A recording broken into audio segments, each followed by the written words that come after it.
C'est bon? Je regarde si tout est OK. Je pense que c'est bon. OK. Bonjour à tous, bonjour Benja, j'espère que vous allez bien. Et excusez-moi, excusez-nous pour le petit retard, on a eu un souci de connexion, mais bon, voilà, rien de grave. Ici, on est avec notre 17e rendez-vous avec la personne qui est juste ici en dessous de nous. C'est la méthode StrongFit. Si vous ne connaissez pas la méthode StrongFit, ben, on va un petit peu en parler, évidemment. Et moi, j'avais une question pour introduire un petit peu notre conversation et notre interview, Julien. Depuis cette photo, tu te rappelles cette photo? Tu te rappelles où c'est? Est-ce que c'est… Attends, c'est quoi? C'est le camp en Belgique, ça? Non. Ouais, c'est C'est le ça. camp en Belgique, c'est ça, en août. C'était il y a 5 ans? Ouais, facile, hein? Il est là. Oh là là, c'est 5 ça. ans, ouais, c'est ça, ouais. C'est ça. Ouais. Et qu'est-ce qui a changé depuis? Oh, tu penses ça? Il y a Qu'est-ce qui n'a beaucoup. pas changé depuis? Qu'est-ce qui n'a pas changé depuis? Qu'est-ce qui n'a pas changé depuis? À l'époque, ça c'est… Oh, même, c'était juste avant que je commence le World Tour avec tous mes séminaires et tout ça. Ouais. Donc, c'est il y a 5, 6 ans, même maintenant, peut-être. Au moins 5 ans, si ce n'est pas 6. C'était avant que je commence tous les séminaires et tout ça. Donc, à l'époque, je faisais les camps Invictus, et c'était en août. Donc, et mon premier séminaire en Europe, c'était donc à Utrecht, en Hollande. Ça sera là, 2-3 semaines après ça. Donc, à l'époque, je fais le camp et ma vie entière va changer. Parce que j'ai tout lâché. À ce moment-là, je ne suis plus aux États-Unis, j'ai tout lâché. J'ai plus ma gym. Je suis sorti des États-Unis avec pas spécialement l'intention d'y revenir, pas, de toute façon, pas pour y vivre. Et donc, en août, à cette époque-là, je me suis dit, OK, on va voir ce qui se passe. À l'époque, je crois que j'avais 6 ou 8 séminaires en place, c'est tout, quoi. C'est ça. Et donc, on a 2 valises de 23 kilos, parce que vols internationaux, pour moi, 2 valises pour ma fille, et voilà. Et on a toute notre vie dans 4 valises, et on a, je crois, 8 séminaires qui sont déjà prévus et tout ça, et après… On voit. Et on voit. Et puis, on voit a duré 3 ans. C'est ça. Sur 3 ans à bouger de pays. Donc, on faisait chaque pays pendant d'1 semaine à 3 semaines et on passait au prochain. Donc, on a fait, je sais pas, 20-25 pays. Je sais même pas combien de séminaires j'ai fait, mais ça doit être 20-25 pays, un truc comme ça. Pendant 3 ans, je continue à faire mes séminaires, mais on s'est installé en Amsterdam il y a 2 ans et tout ça. Donc là, c'était vraiment le début. C'était le début de l'histoire, quoi. C'était ma 5e ou 6e vie, parce que j'ai fait pas mal de choses, mais ça, c'était vraiment le début de la 6e, quoi. Exactement. Mais je me rappelle très bien parce que moi, j'ai fait ce camp-là. Il y avait Sam Dancer, il y avait Lauren Fisher Ouais. et il y avait plusieurs Kristen Volty. intervenants. Il y avait Ouais. Kristen, tout. Kristen Volty était là. Ouais. Exactement. Il y avait bah, ouais, CJ aussi, évidemment. Et tu es arrivé, tu as fait ton élocution, on va dire, pendant 2h30 où tu nous as appris ce que c'était à ce moment-là, à l'époque, les fameux torques internes, torques externes. Je vous rassure, on ne va pas trop en parler aujourd'hui. On va parler d'autre chose. Ce qui était marrant à ce truc-là aussi, avec le camp, c'était que j'ai dû faire la traduction, quoi. Parce que Exactement. à chaque fois que CJ essayait de faire une plaisanterie, de faire une blague, je voyais bien CJ comme ça, et le traducteur disait « Et donc, la poule a traversé la route. » Et là, Ok, bon, je vais m'en charger. Et donc, j'ai jamais été fatigué de ma vie parce qu'à chaque fois, j'ai fait toutes les traductions pour CJ. Après, je faisais ma présentation à moi en français et après, il fallait que je traduise en anglais parce qu'il y en avait quelques-uns qui ne parlaient pas français. Donc, je me suis dit, oh putain. Et donc, j'ai jamais été aussi fatigué de ma vie, quoi. Ah ouais. Ah, mais c'était du bonbon parce que quand je suis sorti de là, je me suis dit, waouh, déjà là, c'était une gifle. Avec les torques, avec les openers, avec les fameux openers et tout ça. Et c'est là, surtout là-dessus qu'on avait parlé, que tu avais commencé à introduire la partie pratique. Et là, ça a été une gifle. Et après, ton système, évidemment, il a commencé à prendre de l'ampleur au fur et à mesure du temps. Énormément. Parce que tu as commencé à t'intéresser et à vouloir creuser de plus en plus et à étudier et à lire de plus en plus. Et moi, j'avais une question d'un peu plus d'ordre personnel. C'est dans ta tête, qu'est-ce qui t'est arrivé? Qu'est-ce qui s'est passé pour que tu continues à avoir cette envie constante de vouloir te perfectionner dans ce que tu fais? Déjà, il faut comprendre quelque chose, c'est que je ne savais pas que je pouvais le faire. Ah. Je ne savais pas que je pouvais comprendre le système nerveux, que je pouvais m'apprendre tout ce qui est neuroscience en 8 mois.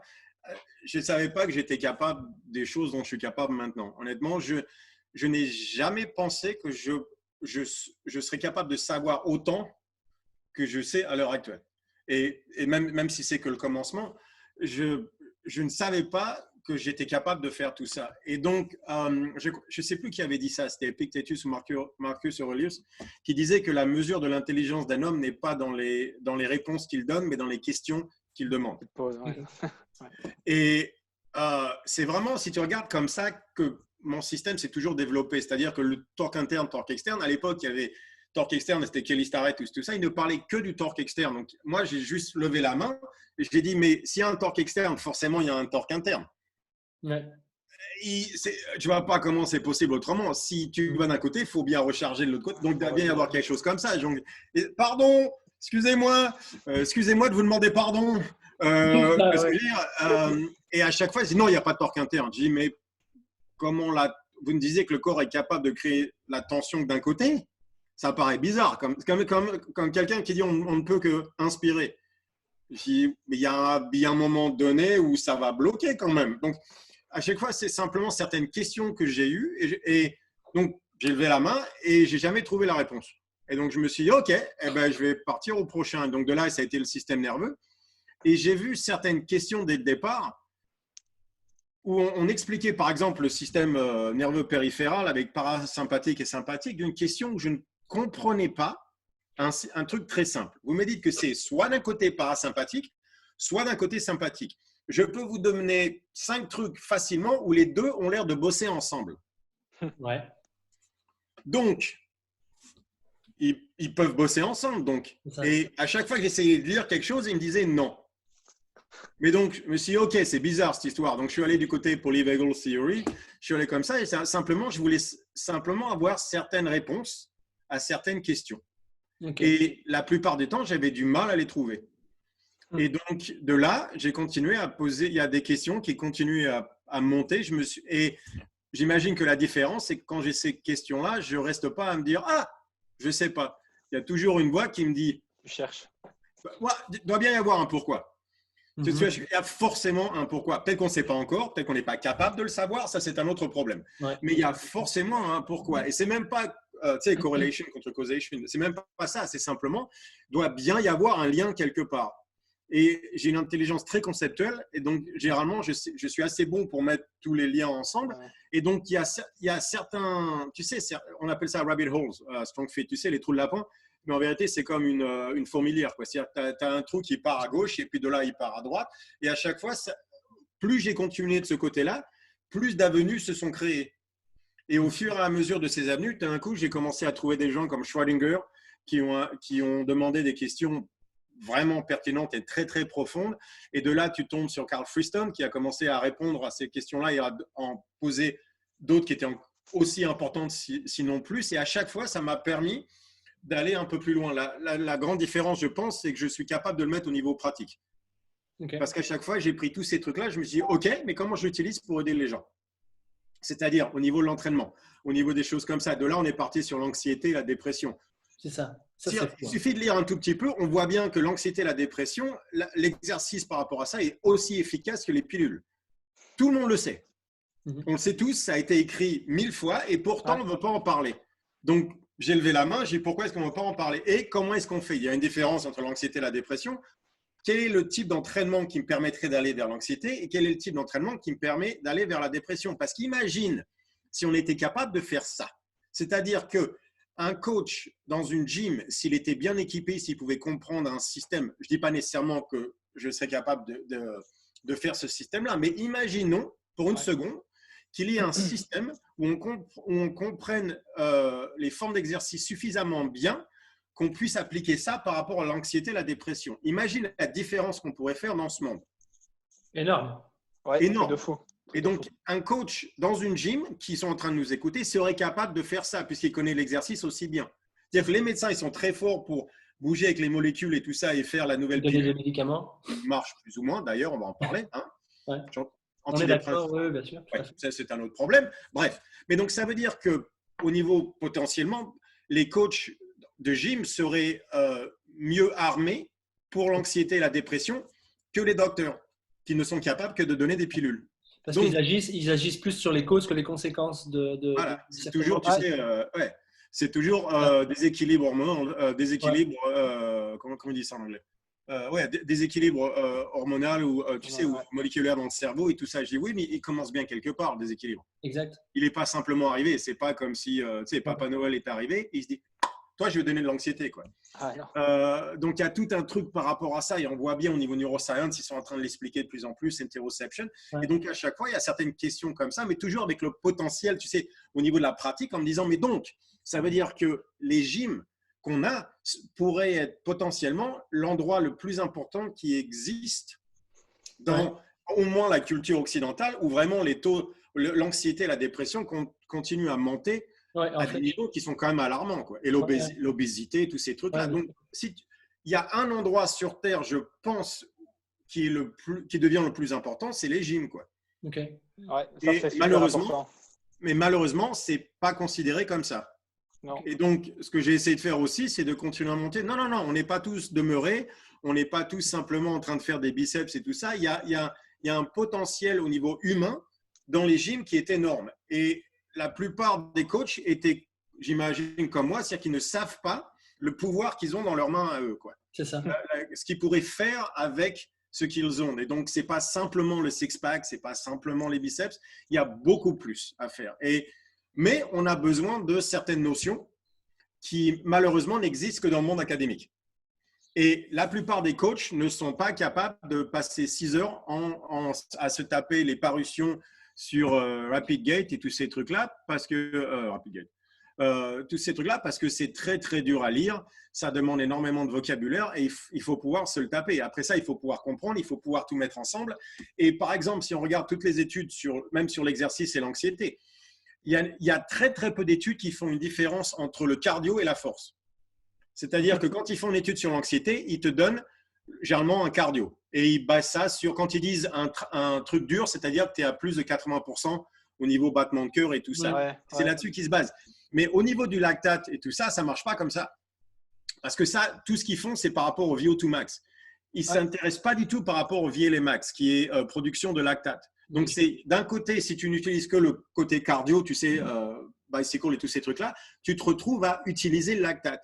Mais si tu ne fais pas la même étude avec un travail de force, tu n'as aucune mesure sur la capacité de produire le lactate. Et on sait que le lactate, c'est le fuel numéro 1 pour le cerveau. Il y a tout un truc par rapport à l'acidité du lactate dans le cerveau et l'anxiété. Donc, il y a tout un truc par rapport à ça. Mais si on continue à faire des études avec des mecs entre 20 et 30 ans sur des bicyclettes, on va nécessairement manquer beaucoup de patterns. Ça. Et donc, c'est là où les coachs ils ont un niveau de connaissance qui est tellement supérieur aux gens qui font justement ces études sur le corps humain. Si on pouvait bosser ensemble, on ferait tellement plus. Et donc, j'ai quelqu'un qui est en train justement de faire son PhD en Iceland. Elle s'appelle Harpa et elle veut venir donc, je vais l'aider elle veut faire son PhD là-dessus, sur l'anxiété et la dépression par rapport au niveau de lactate. Donc, on va faire tous les mesurements par rapport à ça, tous ces trucs-là. Donc, on va faire toute une étude parce qu'elle a accès à une clinique avec 6000 personnes. Mais de là, après, elle voudrait venir ici à Amsterdam d'une manière qu'on puisse bosser ensemble parce que j'ai besoin de quelqu'un comme ça, de manière à pouvoir connecter le côté pratique, gym et tout ça, et le côté académique, où malheureusement, ils sont peut-être très, très forts dans des trucs très précis, mais il y a fondamentalement des problèmes par rapport aux études qu'ils sont en train de créer. Ouais. Parce qu'en fait, elles sont pas erronées, elles sont incomplètes en fait. Hein. Ouais, exactement. Ouais, exactement. C'est ça l'idée. C'est qu'en fait, oui, c'est bien ce qu'ils font, mais ils ne prennent pas l'être humain dans leur globalité. Il y a un truc sur lequel j'aimerais revenir et que j'adore avec toi, c'est qu'en fait, je ne sais pas pourquoi, du tout, mais tout le monde est toujours en train d'opposer A à B. Et toi, en fait, ce que j'adore, tu arrives et tu fais OK, A et B. En fait, les gars, ils ne sont pas opposés. Ils marchent ensemble. Ouais. Exactement, ils sont complémentaires. Et c'est comme ça que tu évolues et que tu avances en fait à une vitesse que personne ne comprend. Parce que justement, tu comprends que c'est une complémentarité. Et moi, je trouve ça génial. Donc ça, c'est un truc, en vérité, c'est un des grands problèmes du côté de la culture de l'Occident. Carl Friston en parlait, il parle de ça en neuroscience. Donc, il y a ce qu'ils appellent la ségrégation fonctionnelle contre functional segregation contre functional integration, contre l'intégration fonctionnelle. Et donc, la ségrégation fonctionnelle, c'est quoi? C'est prendre un système entier, prendre une part et étudier cette part-là, et dire que de là, malheureusement, faire une généralisation par rapport à ça. Donc, tu sais ce que c'est la phrénologie. te rappelles la phrénologie quand ils avaient, tu sais, tous les trucs sur le cerveau et en fonction de ça, ils pouvaient te donner une personnalité de la personne? Ouais. Non, tu peux pas. Mais ça ne veut pas dire que au départ, tous ces trucs-là n'existent pas. Simplement, ils ont fait une généralisation sur quelque chose de très précis que tu ne peux pas généraliser parce que c'est beaucoup trop précis. Et donc, ça s'appelle la ségrégation fonctionnelle. Ce qu'ils n'ont pas fait, c'est l'intégration fonctionnelle. Donc, il faut bien pouvoir étudier les choses, il faut bien pouvoir, tu sais, les mettre dans des petites boîtes de manière à pouvoir les étudier, je comprends. Mais après ça, il faut passer par le stade de intégration fonctionnelle. Sinon, tu ne peux pas faire une conclusion. Et donc, la plupart de ces études, elles sont très bien faites et tout marche très bien jusqu'à la conclusion. Et le problème, c'est toujours la conclusion où ils partent sur une généralisation qu'ils ne peuvent pas faire là-dessus. Ouais. Parce qu'il n'y a pas d'intégration, du coup. Exactement. Ouais. Et le grand spécialiste de ça, c'est Carl Friston, qui est en train de changer tout ce qui est neuroscience depuis 15 ans maintenant, exactement parce que lui, il a un esprit qui est un des plus grands que j'ai jamais vu. Il est capable de mettre ensemble des choses qui vraiment, lui, il part dans… Si tu crois que je pars dans tous les sens, tu devrais voir comment il fait lui. C'est extraordinaire. Il a une intelligence, ce mec-là. C'est pour ça que personne n'en parle. C'est parce que tu ne peux même pas critiquer, tu ne comprends pas. Il a une page de Twitter qui est faite juste sur les gens qui ne comprennent pas Carl Friston.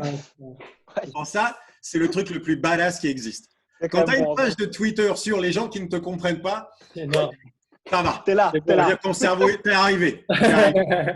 Ça, c'est bon. Ça, c'est bon. Et c'est vrai que, alors ici, j'ai envie de rebondir encore une fois sur un truc. Vas-y. J'entends beaucoup, justement, on parle, tu sais, de spécialisation en coaching, etc. Même dans la vie, hein, je veux dire, en général, quand tu veux être bon quelque part, tu dois être spécialisé. J'entends bien, je suis pas tout à fait d'accord avec ça, mais je suis pas contre non plus. Ouais. Maintenant, il y a un truc, par exemple, qui moi me définit énormément en tant qu'être humain et en tant que coach aussi, c'est justement cette recherche de la globalité. Tu vois, moi, en fait, quand tu parles des rabbit holes, etc., moi, je vois 10 terriers de lapin et en fait, plutôt que de me dire, OK, moi, je vais explorer celui-là, je vais plutôt en faire un 11e en me disant, OK, il y a un moment, ils s'interconnectent, c'est obligé. Je sais pas comment, mais ça se passe. Forcément. Et ben, tu vois, mais ça, c'est fort. Tu me dis forcément. Mais quand je raconte ça à 90% des gens, ils me disent, mais t'es con, quoi. T'es fou. Non. Il faut creuser, c'est tout. C'est ça. Si tu n'as pas trouvé, c'est que tu n'as pas assez creusé. Il y a toujours quelque chose. C'est ça, mais alors justement, la question que je vais te poser par rapport à ça, parce que la limite, elle est fine. Quand est-ce que tu te dis, OK, il faut que je me spécialise? Parce que moi, j'ai vraiment dur à ça, parce que j'aime tellement apprendre des choses sur plein de trucs et à me dire surtout, bon, j'ai une direction qui est l'amélioration de la qualité humaine, de la santé humaine, ça me guide. Mais quand est-ce que pour toi, il faut se dire, OK, là, il y a un truc à creuser? Mais non, ils sont tous à creuser. Tous les rabbit holes. Ouais, c'est ça. Il faut jamais s'arrêter. Sinon, s'arrêter pourquoi? Il y en a toujours. Donc, mais ça veut dire que je suis en train de creuser 5 à la fois en permanence. C'est ça. Toujours. Donc, moi, en ce moment, c'est énormément à cause de Carl Friston, c'est vraiment neuroscience et tous ces trucs-là. Mais en même temps, j'applique ça sur l'anxiété et la dépression. En même temps que je m'entraîne, en même temps que je vois si à l'entraînement, je peux faire ça. Comment dealer avec l'anxiété par l'entraînement. Donc, après, tu pars du côté VO2 Max, VLA Max. C'est-à-dire que j'ai des gens qui bossent avec moi, qui sont très forts là-dessus. Wim Rice, tu sais, qui est en Belgique, justement, à Antwerp. Wim et tout ça. Donc, tu sais, avec leurs marathoniens et tout ça. Et donc, son frère Bart, qui est très, très fort sur tout ce qui est, tu sais, lactate et tout ça. Moi, je dis, OK, je ne comprends pas bien lactate, explique. Et donc, il m'a donné tous les trucs. Je dis, OK, maintenant, je vais l'étudier. Donc, il y a ce côté-là. Et donc, le truc, en vérité, c'est que il y a pas, la spécialisation dont il parle, c'est simplement se mettre son énergie dans d'une seule chose parce que tu n'es pas capable de le faire sur 3-4 choses différentes. Mais ça, c'est un état d'esprit en vérité, c'est pas vrai. C'est comme de dire qu'on ne peut pas faire strongman et powerlifting et CrossFit. Bien sûr qu'on peut, simplement, on va peut-être pas tout faire ensemble. Il faut apprendre à savoir le faire aussi, j'imagine. Oui, c'est une compétence à acquérir. C'est comme moi, par exemple, je sais que je serais peut-être incapable d'avoir autant d'exactitude dans ton travail comme toi tu le fais sur plein de domaines. Moi, ce serait impossible. Il faudrait que je prenne du temps cas par cas et partir dans tous les sens. Moi, j'y arriverai pas parce que je suis pas armé pour le moment pour le faire. Je pense que c'est aussi une forme de compétence. Mais pour le moment, mais le truc, c'est que tu réalises combien de temps ça m'a pris pour m'armer. Exactement, bah oui, c'est ça. Il faut comprendre que j'ai lu tout Freud. À 18 ans, j'avais déjà lu tout Freud. À 20 ans, je m'étais tapé tout Nietzsche. J'ai commencé très très tôt. Il faut bien voir, je ne regarde pas la télé le soir. Ben oui. Tu vois ce que je veux dire? À chaque fois, les gens me demandent sur les acteurs. Et je ne sais pas, les films que je vois, c'est parce que j'y vais avec ma fille. Ouais. Mais je ne regarde pas la télé. Je ne connais pas les acteurs. Je connais tu vois ce que je veux dire? Parce que mon truc, c'est ça. C'est-à-dire que le matin, j'ai mes trucs. Donc, j'ai bien sûr Strong Fit, il faut s'occuper de la compagnie. Mais le reste du temps, moi, ce qui m'éclate le plus, c'est regarder Carl Friston qui parle sur Active Inference et tous ces trucs-là pendant 1 heure sur un truc. Moi, je suis quelqu'un, je me suis tapé, je ne sais pas combien des lectures de Leonard Susskind sur, tu sais, le Black Hole War et tous ces trucs-là. Moi, je regardais ça le soir pendant 1 heure et demie. Et à chaque fois, c'était parce que c'était regarder Avengers, quoi. Tu vois ce que je veux dire? Parce que les trucs dont il parle, tu te dis putain, mais c'est extraordinaire. Et c'est ça qui me fait me lever. J'ai fait le dernier podcast qui n'est pas encore sorti sur l'ennui. Ouais. C'est un papier que j'ai commencé à lire et tout ça, mais il y a tellement de rabbit hole qui sortent de là-dessus parce que c'est Theory of Mind avec un truc par rapport à la troisième personne. Il y avait des papiers qui montraient que pour faire quelque chose, si tu te parles à la troisième personne, c'est beaucoup plus efficace que de parler à la première personne. Ok. C'est pas genre juste, c'est donc toi, tu dois faire ça. Ou tu sais, genre Julien fait ça. Ok. Ouais, donc Julien fait ça, c'est beaucoup plus efficace que je devrais faire ça ou je dois faire ça. Ok, je comprends. Pourquoi? Ok, donc il y a tout un truc par rapport à ça. J'ai pas le temps de le faire, mais j'ai fait une podcast là-dessus. C'est un truc monstrueux parce que ça te montre que l'ennui et l'anxiété, en vérité, sont très liés. C'est probablement la même chose. Simplement, il y a une question d'intensité par rapport à ça. Il y a tout un côté par rapport au réseau du cerveau qui se base par rapport là-dessus. Donc, on revient toujours sur le prefrontal cortex d'un côté et tout ce qui est intérieur insula de l'autre côté. Donc, il y a tout un truc par rapport à ça. Je trouve ça fascinant. Et pourquoi tu dirais que maintenant les gens s'ennuient? Quelle est pour toi la chose numéro 1? Ok, donc c'est qu'ils veulent se décrocher de leur environnement. Ouais, détacher, ouais, ça marche. Se détacher, pardon. Ouais. Se détacher de leur environnement. Donc, il y a tout un truc par rapport. Il faudrait expliquer ce que c'est que le Default Mode Network.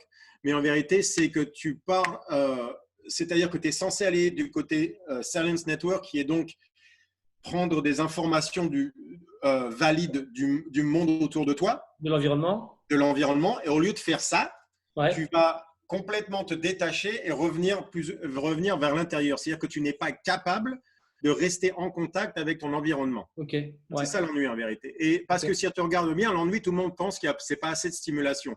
Mais ce n'est pas vrai. Si tu fais un jeu où tu te fais éclater 46 fois et tu n'as aucune chance d'éclater le boss, quoi. Ok, bah, tu t'ennuies, tu arrêtes parce que tu es frustré, mais tu dis je me fais chier, quoi. Parce qu'en vérité, tu as besoin de te détacher de ton environnement parce que tu ne peux pas, tu es incapable de prendre des informations utiles de cet environnement-là, ce qui s'appelle le Salience Network. C'est-à-dire que tu es incapable d'aller de ce côté-là. Le Salience Network commence avec tout ce qui est antérieur insula et de ce côté-là. Et ça, c'est aussi où justement la troisième personne existe. Et donc, il y a tout un truc par rapport à ça et de Theory of Mind et ça continue comme ça de ce côté-là, quoi. Donc, il y avait un truc qui était extrêmement intéressant. Mais si on regarde aussi à l'anxiété, c'était pareil. Il y avait tout un truc d'anxiété où tu essaies de te détacher par rapport à l'environnement parce que l'environnement devient agressif pour toi. Et donc, il y a tout un truc par rapport à l'ennui qui est en vérité le commencement. Et de l'ennui, tu vas aller vers l'anxiété. Donc, c'est pour te forcer à faire quelque chose, si tu veux. C'est que tu es dans le mauvais réseau au niveau du cerveau. Ok, cool. Le cerveau, le réseau dans lequel tu es ne correspond pas à ton environnement. C'est intéressant. C'est un peu pareil que l'anxiété, quoi. C'est qu'on ne se sent pas capable pour quelque chose, on n'est pas, tu vois ce que je veux dire, on n'est pas dans le fight or flight, des trucs comme ça. Donc, il y a tout un truc par rapport à ça, quoi. Quels seraient les outils pour aider ces gens-là, alors, tu vois, concrètement? Donc, si tu vas de ce côté-là, donc si tu vas du côté antérieur insula, donc ça, il faut que je dise en anglais parce que je n'ai pas les mots en français. Anterior insular cortex, quoi. Donc, si tu vas de ce côté-là et si tu vas à ce qui s'appelle le right anterior insula, c'est-à-dire l'antérieur insulaire à droite. Donc, ça fait partie, c'est une des grandes parties de certains réseaux et surtout de la conception de soi-même. C'est-à-dire, il y a deux versions de toi. Il y a je et moi. C'est pas la même chose. Le moi existe à gauche du côté prefrontal cortex. Ventromedial VMPFC, Ventromedial Prefrontal Cortex. Donc, à gauche. Ça, c'est le moi. Mais il y a le je aussi. Il y a le je passif et il y a le je actif. Et donc, le je actif, c'est right anterior insula. OK. Et quand on voit quand les gens s'ennuient, par exemple, ils ont tout un truc où ils se retrouvent dans le Default Mode Network, mais en même temps, ils n'arrivent pas à rester dans certaines parties qui sont liées à la troisième personne dans ce qui s'appelle le Theory of Mind. Donc, il faut avoir trois trucs ensemble. Theory of Mind, c'est quoi? C'est la théorie qui dit que pour comprendre le monde extérieur, je dois me comprendre moi-même. Que je suis incapable de voir le monde extérieur, sinon à travers de mes sens à moi, qui est logique. C'est-à-dire que je comprends un sourire de quelqu'un si j'ai eu le même sourire moi-même. Ton expérience et ton vécu. Ouais. Toujours. Donc, tout est fait par rapport à ton vécu à toi. Si tu n'as pas vécu quelque chose, tu ne peux pas comprendre cette expérience-là dans quelqu'un. C'est un miroir un peu, c'est ça. Ouais. Donc, ce qu'on appelle le theory of mind. Et donc, c'est-à-dire que quelqu'un qui va prendre un verre, tu sais qu'il va prendre un verre parce que toi, tu l'as déjà fait. Tu vois ce que je veux dire? Donc, si un alien arrivait, on serait incapable de savoir ce qu'il fait ou ce qu'il va faire.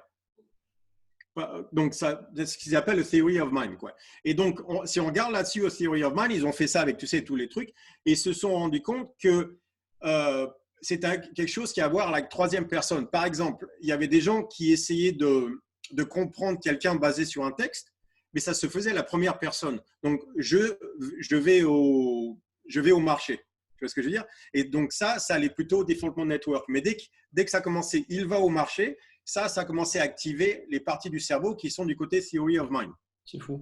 Ouais. Et donc, tu prends ça, et donc, à chaque fois, ça se passe du côté antérieur insula.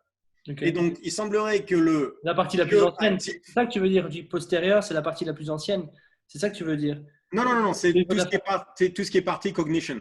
Ok. Tout ce qui est partie cognition. Et donc, il semble le cortex qui nous permet en vérité de tout ce qui est high brain function et tout ça. Tout ce qui est cognition, ça passe de là. Même par rapport à la douleur, le right anterior insula contrôle tellement de trucs, c'est barjo. Donc, tout ce qui est l'intérieur insula cortex est le truc, enfin, une des parties les plus importantes au niveau humain, quoi. Et donc, si tu mets les trois ensemble, tu réalises que le jeu actif, donc, tu sais, je vais au marché, tout ça, mais qui force une action, et le truc des theory of mind sont liés. Et donc, si tu vas par rapport à l'ennui, il semble que ce décrochage, ce détachement de l'environnement est en vérité un détachement de la troisième personne, du jeu actif. Donc, c'est-à-dire que tu t'ennuies quand tu n'es pas capable de te parler à toi-même à la troisième personne. C'est magnifique. En cours. Et donc, ça veut dire que tu pourrais commencer à travailler là-dessus. C'est ça. Quand tu t'ennuies, c'est-à-dire que tu es incapable de dire « Ok, Julien, lève-toi ». Mais donc, ça veut dire que pour ne pas s'ennuyer, il faudrait que je travaille et que je me… Donc, il y a tout un truc par rapport à l'autorité que tu as sur toi-même. Exact. C'est ça. Donc, c'est-à-dire que l'ennui, c'est un manque d'autorité sur toi-même. Et tu vois, les gens qui s'ennuient, généralement, ont un refus de l'autorité en général. Mais si on revient à la theory of mind, ils ont un refus de l'autorité en général. Pourquoi? Parce qu'ils sont incapables d'avoir une autorité sur eux-mêmes d'abord. Si je ne suis pas capable d'avoir une autorité sur moi-même, je ne peux pas je ne peux pas accepter l'autorité des autres, puisque je ne peux pas accepter mon autorité à moi sur moi-même. Donc, il y a toute une relation entre l'ennui et notre capacité à avoir une autorité sur nous-mêmes. Et ça, on peut bosser dessus. L'exercice, il y a des manières comme ça où tu sais, tu fais avec le low west dont je parlais et tout ça, tu prends un sled, tu continues, ok, et tu t'arrêtes pas. Quand tu veux mourir, tu fais 2 pas de plus. Donc, c'est ça l'autorité sur soi-même. C'est non, 2 pas de plus et 2 pas de plus. Donc, il y a des moyens de travailler par rapport à ça. Et même de là, je pourrais repartir sur right anterior insula parce qu'il y a plein de trucs qui prouvent que ça va de ce côté-là. Le right anterior insula contrôle la pression sanguine durant l'exercice. Donc, le truc où le jeu actif commence contrôle aussi la pression sanguine durant l'exercice, contrôle la cognition de la douleur, contrôle le truc de température corporelle, surtout au niveau de la peau et tout ça. Donc, il y a tout un truc du côté sympathique de ce côté-là. Donc, à chaque fois, tous ces trucs-là se mettent ensemble et on en arrive presque toujours au même endroit, c'est-à-dire le jeu actif. Et donc, c'est-à-dire l'autorité sur soi-même. Il y a un truc monstrueux par rapport à ça, quoi. C'est un truc fou. C'est-à-dire qu'une personne qui serait bloquée avec cette chose-là, cette autorité sur elle-même, là, tu viens de donner un petit billet par rapport à… Parce que je sais qu'il y a des préparateurs physiques qui nous écoutent. Ce genre de personne qui a ce genre de souci, alors tu mettrais en place certains protocoles, comme tu disais avec le sled, c'est ça? C'est-à-dire que tu pousserais cette personne-là à aller chercher un mouvement qui est peu technique, auquel elle va pouvoir mettre énormément d'intensité, sortir de cette fameuse zone de confort, c'est le mot à la mode, on va dire, hein, pour ensuite pouvoir se retrouver soi-même et d'avoir une conscientisation d'elle-même beaucoup plus importante que ça. Exactement. Et surtout, il faut sortir du moi, Ouais. du jeu passif. Tu sais, oui, mais moi. Oui, mais moi, on s'en fout. De temps en temps, c'est bien, moi, le soir, avec la famille et tout ça, mais dans la journée et tout ça, c'est pas moi, c'est je dois, tiens, Julien, lève-toi, tous ces trucs-là. Et donc, mais ça se voit énormément avec, tu sais, tous les gens, tu sais, tous les Navy SEAL qui disent, quand on s'arrête, on est à 60%. Quand tout cela où ils se disent, il faut se lever le matin tôt, je le fais pas, mais ils le disent tous. Tous ces trucs-là. Pourquoi? Parce que en vérité, c'était une question d'autorité par rapport à toi-même. C'est simplement établir une base où tu es capable de dire, revenir à la troisième personne et dire, OK, bouge. Et donc, pour les préparateurs physiques, si je fais ça avec un squat, ils peuvent se blesser. Donc, du coup, la prochaine fois, ils auront peur. Donc, maintenant, ça ne marche pas. Donc, le truc, c'est d'avoir un truc qui n'est pas du tout technique. On ne peut pas se blesser. Genre le sled, c'est ce qu'il y a de mieux. Et les gens vont devoir se chercher et se trouver. Peut-être pas la première fois, mais à un moment donné, un autre, s'ils s'arrêtent, c'est leur poser la question, pourquoi t'es-tu arrêté? Exact. Mais tu peux faire un peu plus? Benja, c'est ce que tu as fait, toi. En fait, je l'ai fait 2 fois. Incroyable. C'était incroyable. Franchement, c'est vraiment une expérience de vie parce que moi j'ai la chance justement d'avoir comme mentor Jack Van Bergen qui a fait ta formation il y a 3 ans et d'avoir comme collègue John Perrin qui a fait ta formation en février, justement celle dont on parlait tout à l'heure. Donc forcément, donc il était top comme tu disais et je suis du coup bien entouré et on a essayé ça et Jack nous disait prépare-toi à faire des choses, à vraiment découvrir des choses sur toi-même. Et tu sais, tu es là, oui, allez, on essaye. Et moi, j'ai craqué complètement. Enfin, je veux dire, j'ai fini en pleurs, à mettre des coups de poing dans le mur. Et je ne comprenais pas. Je n'étais pas du tout en colère. Il y a vraiment eu une soupape qui a explosé. Et je n'ai pas compris, mais j'ai trouvé ça exceptionnel parce que justement, j'avais ce côté. En fait, j'étais, allez, mon gars, allez, Benja, allez, mon gars. Et dans ma tête, c'était comme ça tout le temps. Et c'était un truc de fou. Et parce que justement, j'avais ce. Et c'est ça que je suis dans l'émotion là, mais tu as vraiment ce côté, tu veux être, tu as une autorité supérieure sur toi-même en fait. Et ça, c'est un truc de fou. Tu dis, mon gars, non, tu n'es pas juste en train de muscler, tu n'es pas un muscle, tu es plus que ça, vas-y, fonce, montre ce que tu peux. Et ça m'a enlevé un poids de malade. Et comme tu dis, c'était un truc de fou. Vraiment, c'est une expérience à faire. Mais ça, c'est une expérience parce que c'est très dur à expliquer. Mais je crois que ça va en vérité encore plus loin que ça. Si je peux revenir sur la theory of mind, la théorie of mind. Donc, tu n'es capable de voir le monde extérieur que par rapport à tes propres sens. Donc, on voit bien que theory of mind, c'est tout dans la troisième personne. Donc, est-ce qu'il est possible que tu vois le monde extérieur basé sur ton autorité sur toi-même? Si ton autorité sur toi-même, c'est le jeu actif, c'est-à-dire que ça va agir comme Markov blanket avec le monde. C'est-à-dire que tu n'es capable de voir le monde qu'à travers ce jeu actif qui représente ton autorité sur toi-même. Donc, c'est-à-dire que si tu peux renforcer ton autorité sur toi-même, tu améliores ta vision du monde. Tu peux tronquer pour un instant T, donner une vision qui t'amène vers ton point. Et donc, du coup, tu vas voir le monde d'une manière différente. Puisque, tu vois ce que je veux dire? Imagine qu'on a des, des lunettes colorisées, quoi. C'est-à-dire que, et donc, notre vision des choses passe par cette troisième personne, presque comme une Markov blanket. C'est-à-dire que si je suis capable de renforcer mon autorité sur moi-même, je serai capable de mettre des lunettes plus claires, quoi, d'essuyer les. Donc, ça nécessairement, ça changera notre vision du monde. Mais pas au niveau comme on voit les choses, c'est simplement au niveau profond, comment on ressent les choses par rapport au monde. Donc, on voit bien que les gens qui sont déprimés, par exemple, ont une vision très noire des choses. Ils voient le monde d'une certaine manière. Et ce sont des gens qui sont incapables de faire des choses. Ils sont toujours là, ouais, plus ou moins, j'ai pas envie. Non, tu vois ce que je veux dire? Et c'est ça en vérité, la dépression, c'est toujours pareil. C'est le refus, ils sont en freeze, c'est le refus de faire quelque chose. Mais on voit bien qu'ils ont une vision des choses qui est très noire. Et donc, il semblerait qu'il y ait une relation entre la vision des choses et l'autorité qu'on a sur nous-mêmes. Et donc, il semblerait que ça agisse presque comme une Markov blanket où améliorer l'autorité qu'on a sur nous-mêmes améliorerait notre vision du monde, la façon dont on ressent le monde. Donc ça irait très, très, très, très loin. C'est fort, parce que tu peux du coup vraiment tout changer, tu as vraiment une autorité sur toi-même. Et quand tu as fait le sled après, le reste de la journée, le monde était différent. Putain, la vie était belle, hein. J'ai dormi comme un bébé. Hein. C'est vrai, c'est pas bien. Ah ouais, non, c'était un truc de fou. Vraiment. Mais j'ai été très loin. J'ai été très loin parce que je suis aussi quelqu'un qui a j'ai pas peur. peux faire ça devant des gens. Maintenant, honnêtement, on l'a fait enfermé. On était entre coachs. Ouais, non, je sais, non, c'est très dur. On est bien La d'accord. safe play, et on a tous craqué à notre façon, mais on a tous craqué. Ouais. Et ça t'apprend des choses sur toi-même.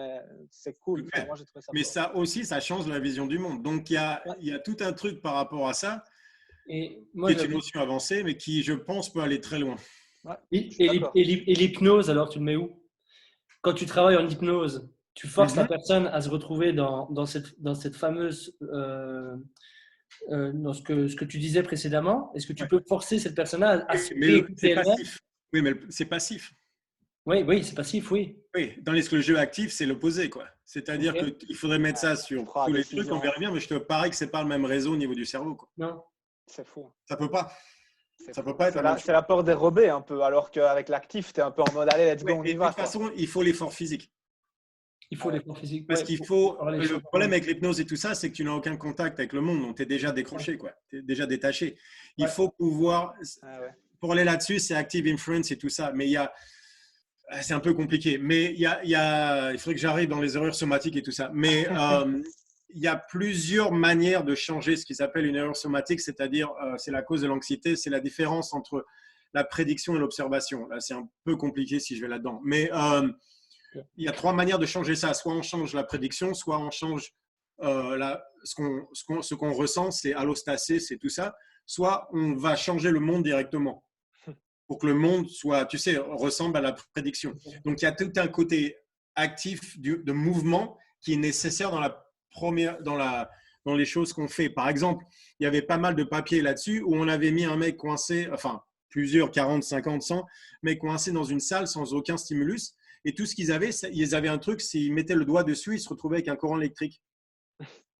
Et les gens, il y a un mec qui a choisi de se envoyer 200 chocs électriques en 15 minutes parce qu'il ne voulait pas rester simplement avec ses pensées à lui, quoi. Donc ça, c'est un peu excessif, mais ça montre bien que l'état normal de l'être humain n'est pas l'inaction, c'est l'action, quoi. Exact. Ouais, le mouvement, etc. Et on voit ça même au niveau de l'énergie par rapport au lactate. Le lactate est le meilleur fuel pour le cerveau, pour les muscles, pour le corps humain de toute façon. Mais le lactate demande le mouvement. Okay. Sinon, on utilise le glucose pur pour le cerveau et le cerveau ne marche pas aussi bien avec le glucose. Il a besoin du lactate. Et ça c'est le lactate shuttle theory, ça a été prouvé maintenant. Donc, on voit bien que l'être humain et le cerveau sont des choses faites pour le mouvement. Et le problème, c'est que la plupart des thérapies qu'on a sont passives. C'est ça, exactement. Et donc, déjà, même au niveau donc énergétique, si tu n'as pas de lactate, c'est-à-dire que ton cerveau ne peut pas marcher à son potentiel. Plein potentiel, ouais. Plein potentiel. Donc, si je t'envoie quelque chose, tu ne pourras pas le gérer de la bonne manière. Tu vas avoir besoin du lactate pour le faire. Donc, de toute façon, on en revient au système, au mouvement. À chaque fois. Et on revient sur le right anterior insula, donc qui est le contrôle du, tu sais, qui fait partie de Hub, donc la partie du réseau qui fait partie du jeu actif, qui contrôle par exemple la pression sanguine pendant l'exercice, qui contrôle, tu sais, la douleur, la cognition de la douleur et tout ça. Donc on en revient en mouvement à chaque fois. Il n'y a pas moyen autrement. Et moi, j'avais une question par rapport au. Je sais que tu t'intéresses beaucoup au neuroscience. Ouais. Est-ce que tu t'intéresses aussi au développement humain? Est-ce que au développement humain, dans le sens, oui, je sais que tu t'y intéresses, mais est-ce que tu t'y intéresses, par exemple, à tout ce qui est réflexe archaïque? Est-ce que tu commences un peu à t'intéresser? Pas encore, parce que j'y suis pas encore là. On en revient sur tout ce qui est rabbit hole. J'ai quand même des limites. Là, il y a quand même des limites par jour, tu vois ce que je veux dire. Et en ce moment, j'ai un bouquin que je lis qui s'appelle The Interoceptive Mind, qui est extrêmement intéressant et je ne l'ai pas fini parce qu'il y a tellement de rabbit hole dans ce truc-là qu'à chaque fois, ça m'amène vers une étude ici ou un papier là et de là, je pars encore et trucs comme ça. Donc, il faut que je finisse tout ce qui est neuroscience. Enfin, ça ne sera jamais fini, mais que je finisse les grandes idées, surtout par rapport à… pour que je pouvoir… Une fois que je peux intégrer Active Inference avec anxiété et dépression, et tous ces trucs-là, je pense que j'irai… oui, parce que ça, on le dit clairement, que les réflexes archaïques ont directement une application sur tout ce qui est sphère émotionnelle, cognitive. C'est-à-dire que s'il y a un réflexe qui est présent au niveau physique, évidemment, elle aura un impact sur les autres sphères. C'est ça, en fait, c'est la continuité du développement. Right. Mais donc, ça, c'est Reich, William Reich, 1920, avant qu'il parte en sucette avec l'énergie, Orgone Energy et tous ces trucs-là, malheureusement. Mais c'était un des premiers à parler de ça. Donc, c'est un des premiers à stipuler que on garde tout ce qui est traumatique et gardé dans le système nerveux. À l'époque, ils appelaient ça vegetative system. Qu'on garde tout ce qui est trauma au niveau du système nerveux. Et donc, que pour lui, c'était même gardé dans certains, physiquement. Pas juste au niveau cerveau, mais au niveau physiquement. Donc, il avait fait tous des cercles qui correspondaient au chakra de la culture orientale et tout ça. Et lui, à l'époque, il disait qu'il pouvait relâcher le trauma en relâchant le corps.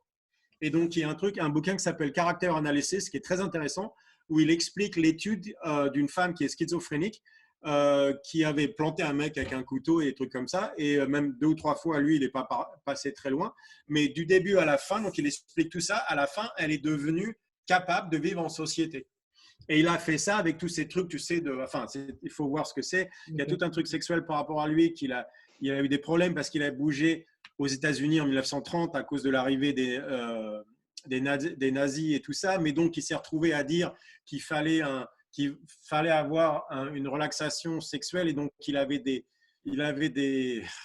psychothérapeutes qui avaient du sexe avec les bonnes femmes parce que l'orgasme sexuel était très important. Donc, il s'est fait tous ces trucs-là aux États-Unis en 1930.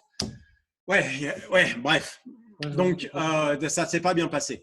Et en plus, il a fait tout ce qui est Orgone Energy, où là, il est vraiment parti en sucette. Et bref. Mais son travail, au départ, c'était un des mecs de Freud. Son départ comme psychothérapeute est extrêmement intéressant. Et il avait commencé tous ces sujets-là par rapport à la connexion corps et trauma et tous ces trucs-là. Donc là, il y a forcément quelque chose là. Ouais, simplement, c'est dans un sens, c'est facile pour rechercher. C'est pas facile à comprendre. Ouais, c'est ça. C'est simple pour tout ce qui est recherché. Il y a des gens comme Carl Friston. Dès que tu arrives à lier les traumas et le corps humain, tu te retrouves dans des trucs où ça va devenir dur en plus. Là. Tu vas chercher les extrêmes, là, tu vas chercher. Dès que tu vas et puis surtout, tu vas chercher les critiques. Ouais, aussi, ouais. Ah, c'est clair. À chaque fois, les gens ils vont dire pseudoscience, ils vont dire oh, ça y est, t'es parti dans les trucs de hippie, ou tu sais, ça devient très compliqué. On a vu certaines choses qu'on sait, donc je parle très peu, mais on l'a vu par exemple, on a vu énormément que la colère et les lombaires sont liés. C'est-à-dire que dès que les gens qui ont un dos qui se bloque, je peux te dire que c'est une colère qui est bloquée aussi. Donc si on leur amène ça pendant l'entraînement, d'un coup, ils commencent à exprimer cette colère-là qui vient donc au niveau conscient et donc ils ne restent pas bloqués. Le dos est fini. Donc, il y a tout un truc. On l'a vu, on l'a fait 100 fois, 200 fois ça. Donc, on sait que ça marche. Simplement, si je commence à parler de trucs comme ça, déjà, tous, ils pensent que je suis barjot.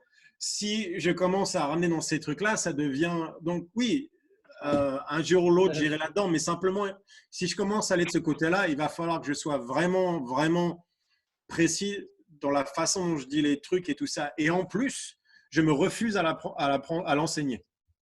Ouais, okay. Parce que j'ai eu donc des gens qui sont venus me voir avec des cas, tu sais, très méchants de viol, genre à 8 ans, tu sais, des trucs vraiment, tu sais ce que je veux dire, méchants, quoi. Et donc, j'ai dit, OK, on va vous aider et tout ça. Et j'ai commencé à leur montrer à comment relâcher certaines choses et à comment… extérioriser certaines choses. Et maintenant, c'est un téléphone à 2 heures du matin en disant je vais passer par la fenêtre. Ouais, c'est ça. Parce que tout d'un coup, tout est remonté, des trucs comme ça. Et je me suis dit, OK, donc il y a… Et en plus, rien de ce que je fais est passif. C'est-à-dire que moi, je ne fais rien. Je dis simplement, va faire ça. Et ça, quand même, ramène des choses parce qu'on sait, maintenant, on a suffisamment d'expérience, on sait comment remonter certaines émotions directement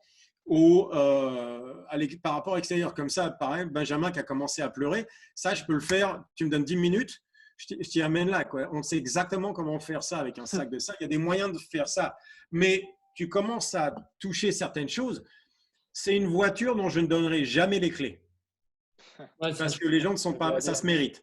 Donc, je te dirai comment construire la voiture, mais je ne te donnerai jamais les clés de ma voiture. Jamais.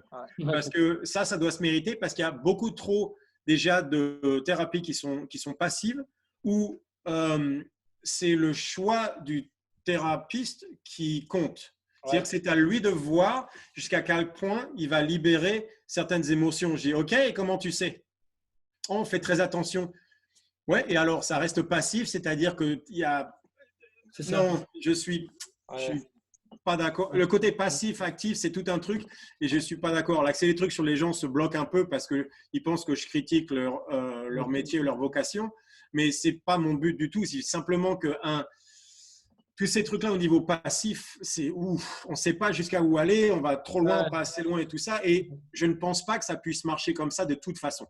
Je Ça comprends. ne peut pas marcher d'un côté passif, pas vraiment. Ça peut marcher un peu, mais il y a quand même énormément de choses. Ça reste quand même de ségrégation fonctionnelle où on prend un truc et ça va marcher jusqu'à un certain point, mais ça, c'est le premier layer, quoi. Il y a tellement de trucs dessous. Quand tu vois un trauma qui est vraiment profond, man, il y a tellement de couches avant d'arriver à certaines choses et machin et tout ça. Et donc, c'est la personne qui doit faire ce travail-là, quoi. Et donc, je pense que le côté passif ne marche pas. Ouais, et quand justement tu vas vers le côté actif, etc., est-ce que, ben là on a parlé du jeu, troisième personne, etc., vraiment le jeu en troisième, quand tu dis voilà Julien, Benjamin, nanana, est-ce que par cette action, donc vraiment ce travail actif, tu peux, alors je vais loin, mais dans l'inconscient de la personne que tu es en train de traiter, d'aider, est-ce que tu peux toi-même, Julien, devenir sa troisième personne à lui? Tu vois ce que je veux dire? Ce côté, il a besoin de Julien pour se parler à lui-même. Non, oui, ça arrive, mais c'est justement le problème. Bah ouais, c'est ça. C'est-à-dire que ça ne doit jamais arriver à ce moment-là. C'est ça. C'est ça le problème. C'est-à-dire que je ne peux jamais être ta troisième personne. Je serai toujours une troisième personne extérieure. Voilà. Je ne pourrai jamais être la tienne. C'est ce que je disais, Markov Blanket. Markov Blanket, c'est quoi? C'est un système mathématique, mais en vérité, c'est simple. Imagine que tu as une bulle. Tu vis dans une bulle. N'importe quelle interaction que tu as avec l'environnement se fait, tu le vois sur l'intérieur, sur les télés qui sont à l'intérieur de la bulle. Ces télés, ça marche tellement bien, elles te donnent l'odeur, elles te donnent tout ce qui est son, visuel, sensation au niveau de la peau, tous ces trucs-là. Et donc, le monde ne te voit toi qu'au travers de la bulle, tu ne vois le monde qu'au travers de la bulle, quoi. Cette bulle, c'est ce qu'on appelle une Markov Blanket. Ouais. Et je pense que dans un sens, le jeu actif, c'est une Markov Blanket. C'est-à-dire que tu vois le monde te voit au travers de cette bulle-là. C'est ça. Et donc, c'est-à-dire que cette bulle-là ne pourra jamais être remplacée par quelqu'un. Donc, je peux me rapprocher, mais je ne serai jamais cette bulle-là. Simplement, je serai une bulle à l'extérieur de ta bulle à toi. C'est ça. Mais donc, ça fait une distorsion énorme. Ouais. Et donc, ça ne sera jamais une bonne chose. Donc, c'est pour ça que je pense qu'en vérité, le truc, c'est de donner aux gens les outils nécessaires pour construire cette voiture-là, mais ne jamais utiliser la mienne. Ouais. C'est là où je voulais en venir, super. Ouais. Mais de nouveau, je ne dis pas ça pour critiquer tous les thérapeutes et leur vocation et tout ça. Ils font un travail énorme qui est nécessaire. Ce que je veux dire simplement, c'est que je pense qu'on peut faire mieux. Ouais, de toute façon, dans tout système, il y a toujours une limite quelque part. Et à un moment donné, et je pense que la limite, c'est remettre en question. Actif. Ouais. Je pense qu'on a mal compris l'importance du côté actif au niveau de l'être humain. Et une des grandes raisons pour ça, par exemple, c'est le lactate, où en 1920, quand on a trouvé ce que c'était, c'est-à-dire le mec, tu sais, il a mis l'électrode dans la cuisse de grenouille qui a commencé à bouger. Et il a dit que le lactate était un waste product, un produit déchet de l'action anaérobique. Alors qu'en vérité, pas du tout. C'était de la cuisse, produisait un fuel pour pouvoir continuer à bouger. Simplement, le fuel a été coincé. Pourquoi? Parce qu'il manquait le reste de la grenouille. Ouais. C'était une cuisse. Il manquait le reste de la grenouille. C'est pour ça que ça n'a pas marché. La grenouille n'était pas vivante. Et donc, pendant 100 ans, 90 ans, on s'est planté sur la nature du lactate. Mais ça a des conséquences graves. Parce que, par exemple, dès que tu as une blessure du cerveau, le lactate commence à monter. Et donc, pourquoi? Parce que le lactate, c'est déjà un fuel, mais c'est aussi une hormone, on appelle ça lacthormone, et c'est aussi un anti-inflammatoire. C'est-à-dire que dès que tu as un truc au cerveau, le lactate monte parce que c'est un système de guérison, quoi, anti-inflammatoire et tout ça. Dès que tu as un problème au cerveau et que tu arrives aux urgences, le premier truc qu'ils font, parce qu'ils pensent que le lactate est un déchet, c'est-à-dire qu'ils vont te mettre ça avec tout ce qui est dialyse et tout ça pour pouvoir justement réduire le niveau de lactate dans le cerveau. Hein? Et ils font ça aussi sur les gens dans le coma et trucs comme ça. Donc, en vérité, il semblerait qu'ils fassent beaucoup plus de mal que de bien de ce côté-là. Il y a certains docteurs spécifiques qui commencent justement à parler là-dessus. Donc, la mauvaise conclusion en 1920, ont eu des répercussions qui ont été très, très, très mauvaises. Et en plus, ça nous donne tout un truc par rapport à ça, par rapport à l'entraînement et tout ce qui est actif contre passif. Donc, il y a eu des, tu vas dire, il y a un changement qui est en train de se faire au niveau neuroscience. On voit ça depuis 10 ans. On commence à étudier des choses qu'avant on ne comprenait même pas. Mais pourquoi? À cause de l'interoception et à cause de Carl Friston. Je pense qu'en 1920, Einstein est arrivé et tout ce qui est quantum mécanique est arrivé. Et ça a changé notre vision du monde à cause des vérités de tout ce qui est quantum mécanique et tout ça. Mais il faut bien comprendre qu'avant Einstein, tout le monde on pensait que, par exemple, la physique était finie, quoi, qu'on avait tout compris. Après, c'était juste une question de décimale, quoi. Et Einstein est arrivé, c'est le premier coup dans les genoux. Et après, il y a Planck avec le quantum mécanisme qui est arrivé. Ça, c'était le deuxième coup dans les genoux. Et donc, notre vision des choses a complètement changé. Et on voit bien le progrès dans les 100 dernières années a commencé avec Einstein et le quantum mécanique, quoi.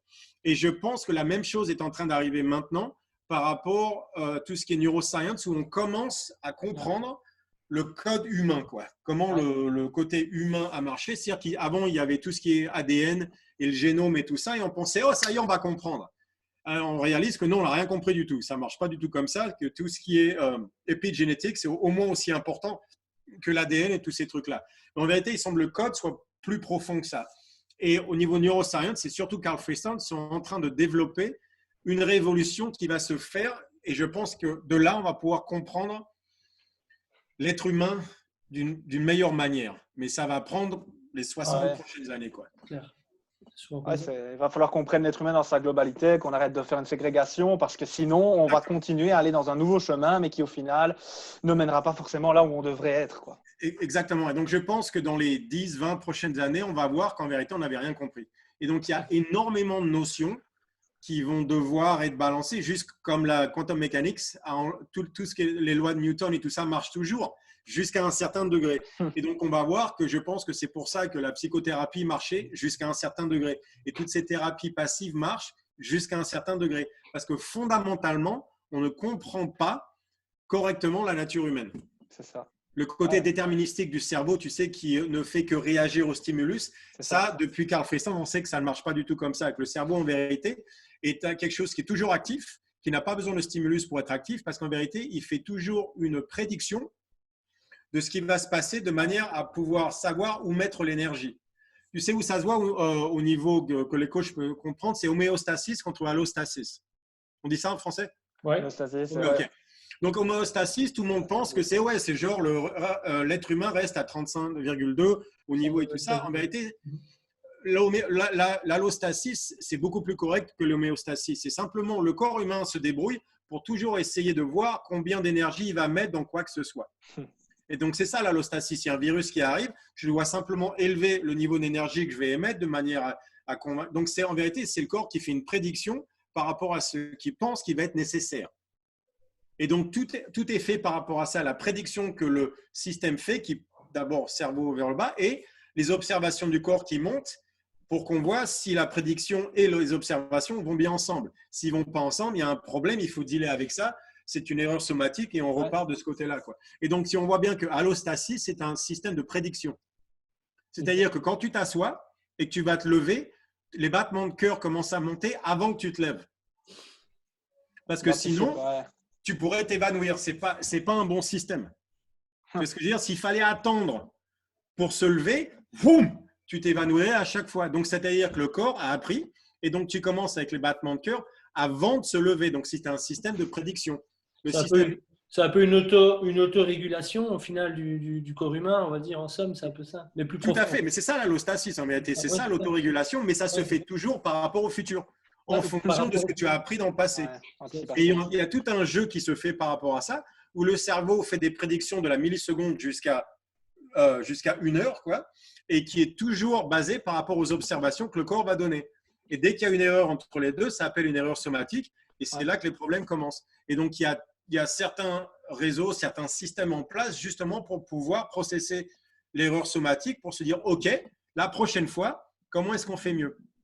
Et donc, il semblerait que, enfin, on sait maintenant que le système, donc le cerveau, fait des simulations. Donc, la prédiction, ce n'est pas une, ce sont des simulations où pour chaque événement, parce que le cerveau n'est pas capable en vérité de processer un stimuli. Capable, mais il ne le fait pas. Un stimuli individuel. Ce qu'il fait en vérité, c'est qu'il a, il a des concepts en face de lui. Pourquoi? Parce que c'est beaucoup plus économique au niveau énergie. Donc, on voit le monde en concept, en pattern, parce que c'est beaucoup plus efficace. Et donc, dès qu'il y a un concept qui arrive, je vais faire des simulations, 10, 20, 100, peu importe, en me disant chaque simulation, quelle est celle qui va se rapprocher le plus de l'événement en question, de manière à ce que je sache exactement, je sois précis au niveau de l'énergie que je dois donner par rapport à cet événement-là. Et donc, c'est un système qu'on voit, tout ce qui est de sciences de computer, c'est la même chose, quoi. Donc, le système de ce qu'ils appellent modeling, donc de faire un modèle, ça demande 20% de notre énergie entière. 20%, pas du cerveau entière, du corps humain entier. 20% de cette énergie-là est utilisée par le cerveau simplement pour construire un système pour voir comment ça marche, quoi. C'est un truc énorme. Et c'est simplement, et donc de là, le modèle se fait par rapport aux observations du corps. Bon. Et on continue. Mais même une bactérie le fait, n'importe quel système le fait toujours. C'est toujours prédiction contre observation. Donc c'est un système monumental, quoi. Ouais, donc en fait, c'est ta capacité, c'est la capacité de ton corps, de ton cerveau, etc., à interagir dans son ensemble, qui va justement créer des meilleurs modèles, des meilleures connexions, qui va faire que tu vas être optimal ou pas dans tes actions et dans ta façon de fonctionner. Ouais. Ouais, exactement. C'est fort, et optimal, c'est ça, c'est l'allostasis, c'est l'homéostasis, parce que le truc, c'est toujours rester en vie. Survie, c'est ça. Survie, toujours. Ouais. Et donc la survie, c'est généralement combien d'énergie dois-je mettre dans cette phase-là. Pour que ça se passe, Ouais, donc il y a tout un truc par rapport aux émotions qui aide par rapport à ça, parce que les gens veulent toujours dire qu'ils pensent toujours que penser à froid, ça rend les gens plus intelligents, alors qu'en vérité, pas du tout. Si on prenait n'importe quel cas à froid, on utiliserait l'énergie pour quoi que ce soit en permanence, c'est-à-dire qu'on n'aurait plus d'énergie à la fin. Donc il y a bien un moyen, il nous faut un moyen de choisir. Ça vaut la peine, ça vaut pas la peine. Et les émotions, en vérité, ont quelque chose à faire par rapport à ça. C'est combien d'énergie dois-je mettre dans ces trucs-là. Et donc, ça s'appelle emotional balance et tout ça. C'était les émotions, en vérité, sont créées d'une manière comme un système d'apprentissage, si tu veux. Le plus fort d'un côté ou l'autre t'explique que tu as eu raison d'un côté, il faut apprendre, ou apprendre à ne pas faire ça.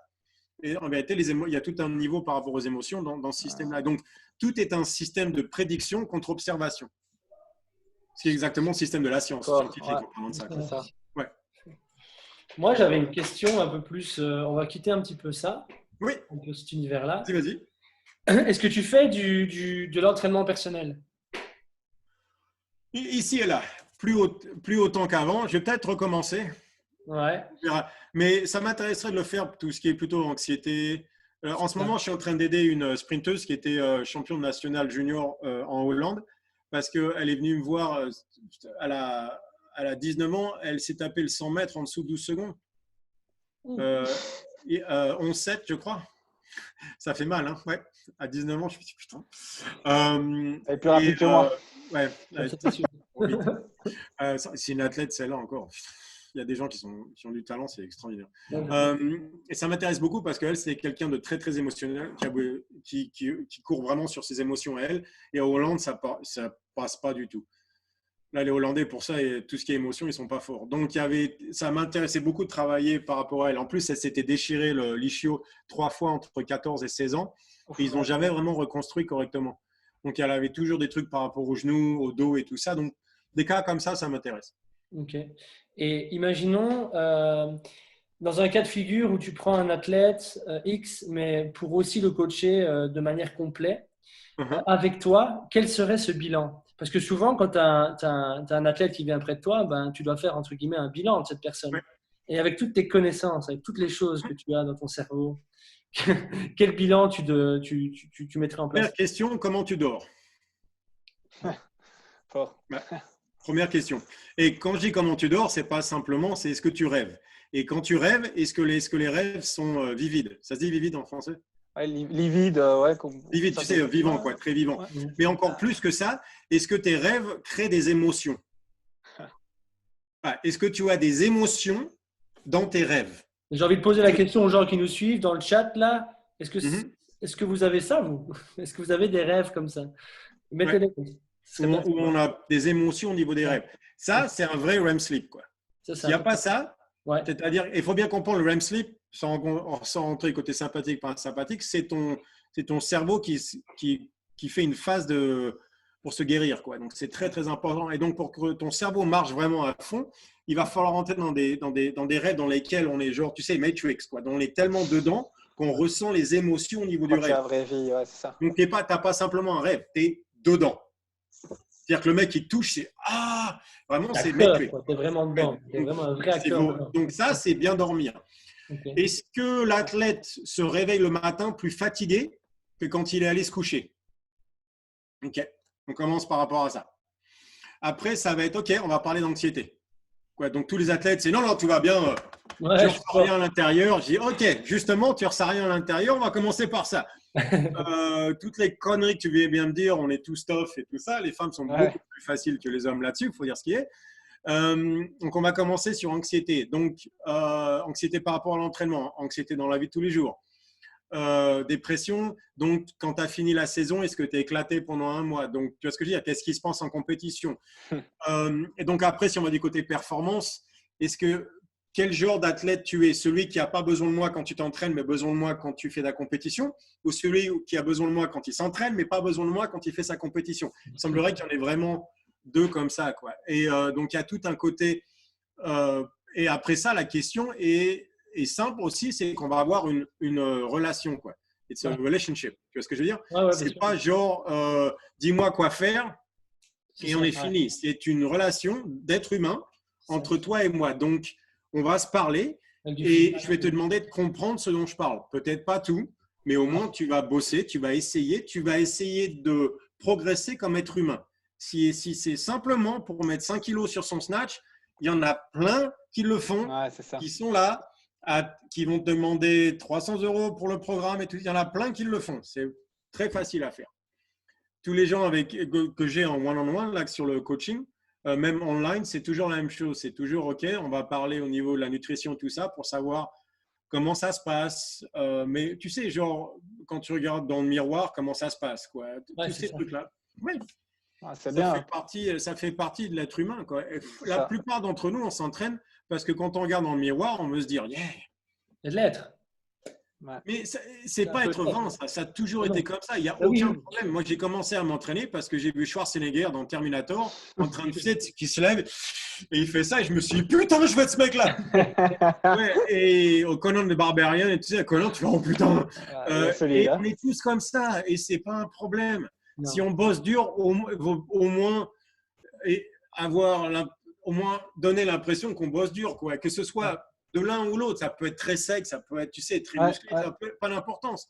Mais il y a quand même, c'est important de voir les fruits de ton travail, des trucs. Donc il y a tout un truc par rapport à ça où il faut pouvoir parler librement, quoi. C'est important. C'est une relation. C'est très important. C'est ça, parce que moi, c'est la première chose que j'ai appris quand encore une fois, je le répète, j'ai eu la chance d'être coaché avec ta méthode, méthode StrongFit, parce que j'ai été formé par Jack Van Bergen. Et donc, il me disait toujours, tu sais, le coaching, c'est une relation humaine. On n'apprend pas aux gens à faire des squats. On apprend aux gens vraiment, on fait des squats pour les amener peut-être à leur objectif qui n'est pas forcément en fait connu. Il y a plein de gens qui viennent et qui, tu sais, au début, ils ont un objectif, comme tu dis, ils ont une grosse barre et puis au final, ils changent de posture, ils changent de façon d'être, ils sont en train de s'ouvrir parce qu'il y a le mouvement, il y a tout ça. Et ça, je trouve ça fabuleux. Il y a beaucoup trop de personnes qui… Enfin, après, je ne me cherche pas d'excuses parce que je suis clairement pas un mec carré. J'ai du mal avec les structures, les programmations, etc. Je préfère aller… Voilà, je préfère aller voir quelqu'un qui s'en sortira beaucoup mieux que moi. Merci Bastien d'ailleurs, il m'aide beaucoup là-dedans. Mais moi c'est ça qui me rend fou, tu vois. Je parle avec les gens et je leur dis ouais, là on a débloqué un truc, quoi. Et c'est ça qu'il faut pas oublier qu'en tant que coach, on aide les gens à devenir, je sais pas si on peut dire la meilleure façon d'eux-mêmes, en tout cas à se découvrir, quoi. Mais la plupart des gens aussi, tu sais, ils sont sur Instagram et sur tous ces trucs-là et ils ont des notions des choses par rapport au sport qui sont fausses.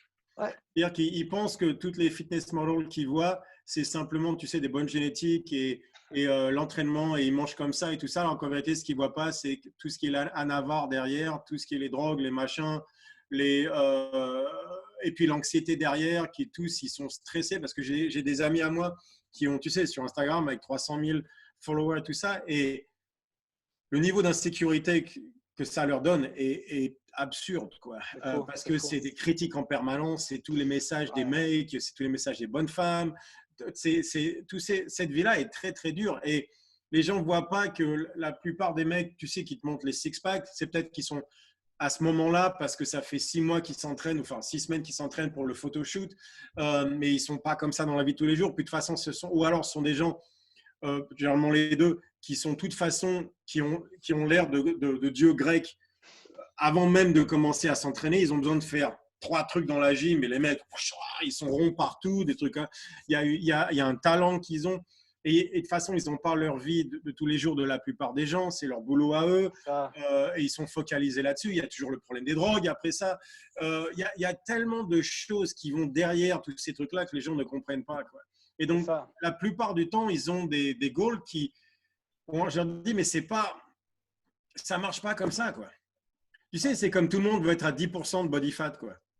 Ouais, il y a des gens, 10%, c'est… je ne mange pas pendant 4 jours, je fais un peu d'entraînement, tout va bien. Il y en a d'autres, c'est rien manger pendant 2 ans, s'entraîner comme un barjot, être aux limites de suicide et peut-être à 10%. Il y a des gens, à force, qui travaillent. Ils sont peut-être très forts naturellement. Ils ont d'autres qualités simplement. Le 10%, ça va être beaucoup plus dur pour eux que pour d'autres, quoi. Et donc, il faut bien se connaître aussi. 10%, pour moi, le boulot est monstrueux. Et honnêtement, ça se ferait je suis à 11% en ce moment, un truc comme ça. Et faut voir, je mange rien. C'est toujours la même bouffe tous les jours et tout ça. Avec le protocole, ça ne me dérange pas parce que le sucre est très mauvais pour moi de toute façon.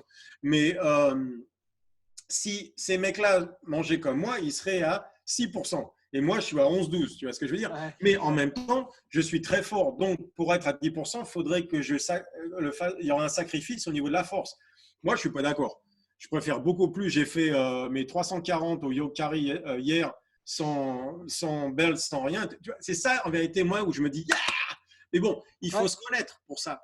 Parce que si j'essaie d'être genre bodybuilder, je vais me gâcher la vie. Je ne serai jamais rond comme eux, je ne serai jamais sec. Tu vois ce que je veux dire? Ma taille, elle ne sera jamais suffisamment fine. Je me ferai une vie monstrueuse. Il faudrait que je prenne des stéroïdes tout le temps parce que je n'ai pas les proportions et tout ça. Alors, je me ferai une vie.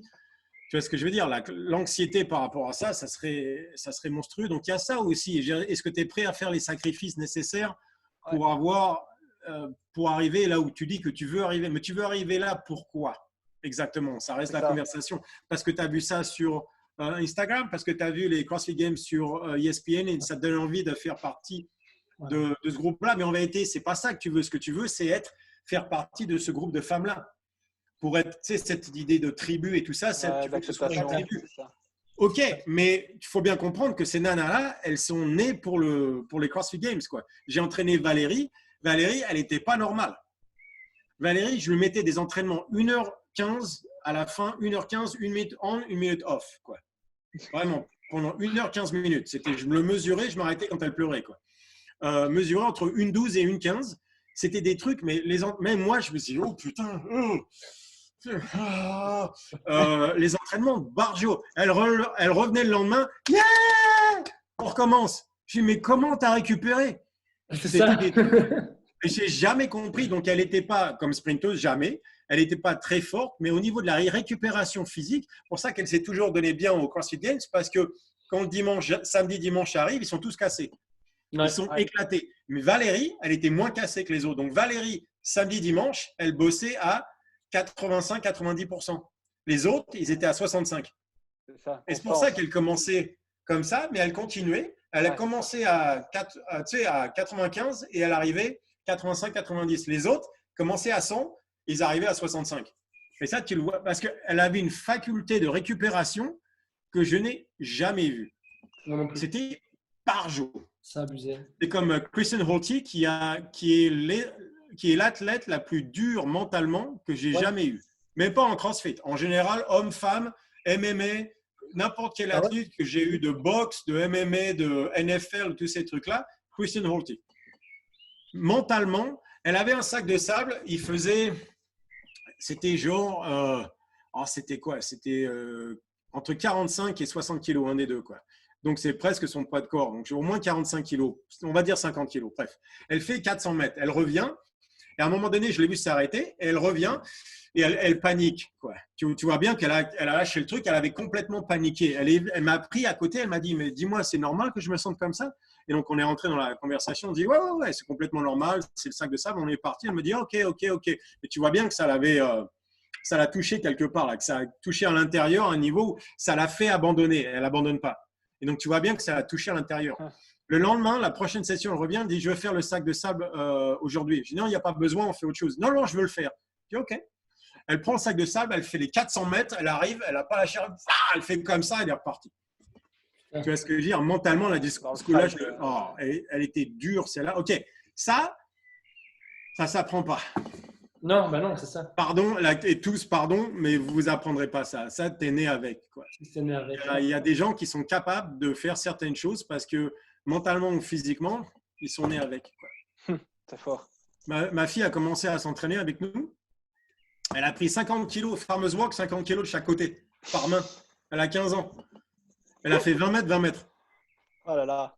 Elle le lâche, elle fait « Ah !» Je dis ouais, ok, donc je sais ce que tu vas faire.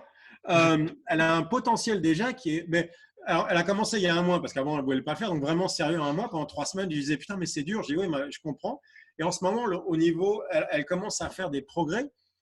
Je me dis, je la regarde en me disant, putain, mais 50 kilos, c'est 100 kilos donc, en tout. Elle a fait ça à 15 mètres, 15 mètres, pas 20 mètres, 15 mètres, 15 mètres. C'est énorme. C'est énorme, quoi. Elle a 15 ans, tu vois ce que je veux dire, elle fait 60 kilos. Elle vient juste de commencer. En un mois, les progrès qu'elle a fait, je me dis, ok, bah, je sais ce que tu vas faire. Elle vient juste d'apprendre le squat. Aujourd'hui, elle te faisait ça avec 40-50 kilos pour des répétitions de 10, quoi. Ah, c'est fort, hein? Jamais fait un squat avec une barre de sa vie, tu vois ce que je veux dire. Il y a des gens comme ça.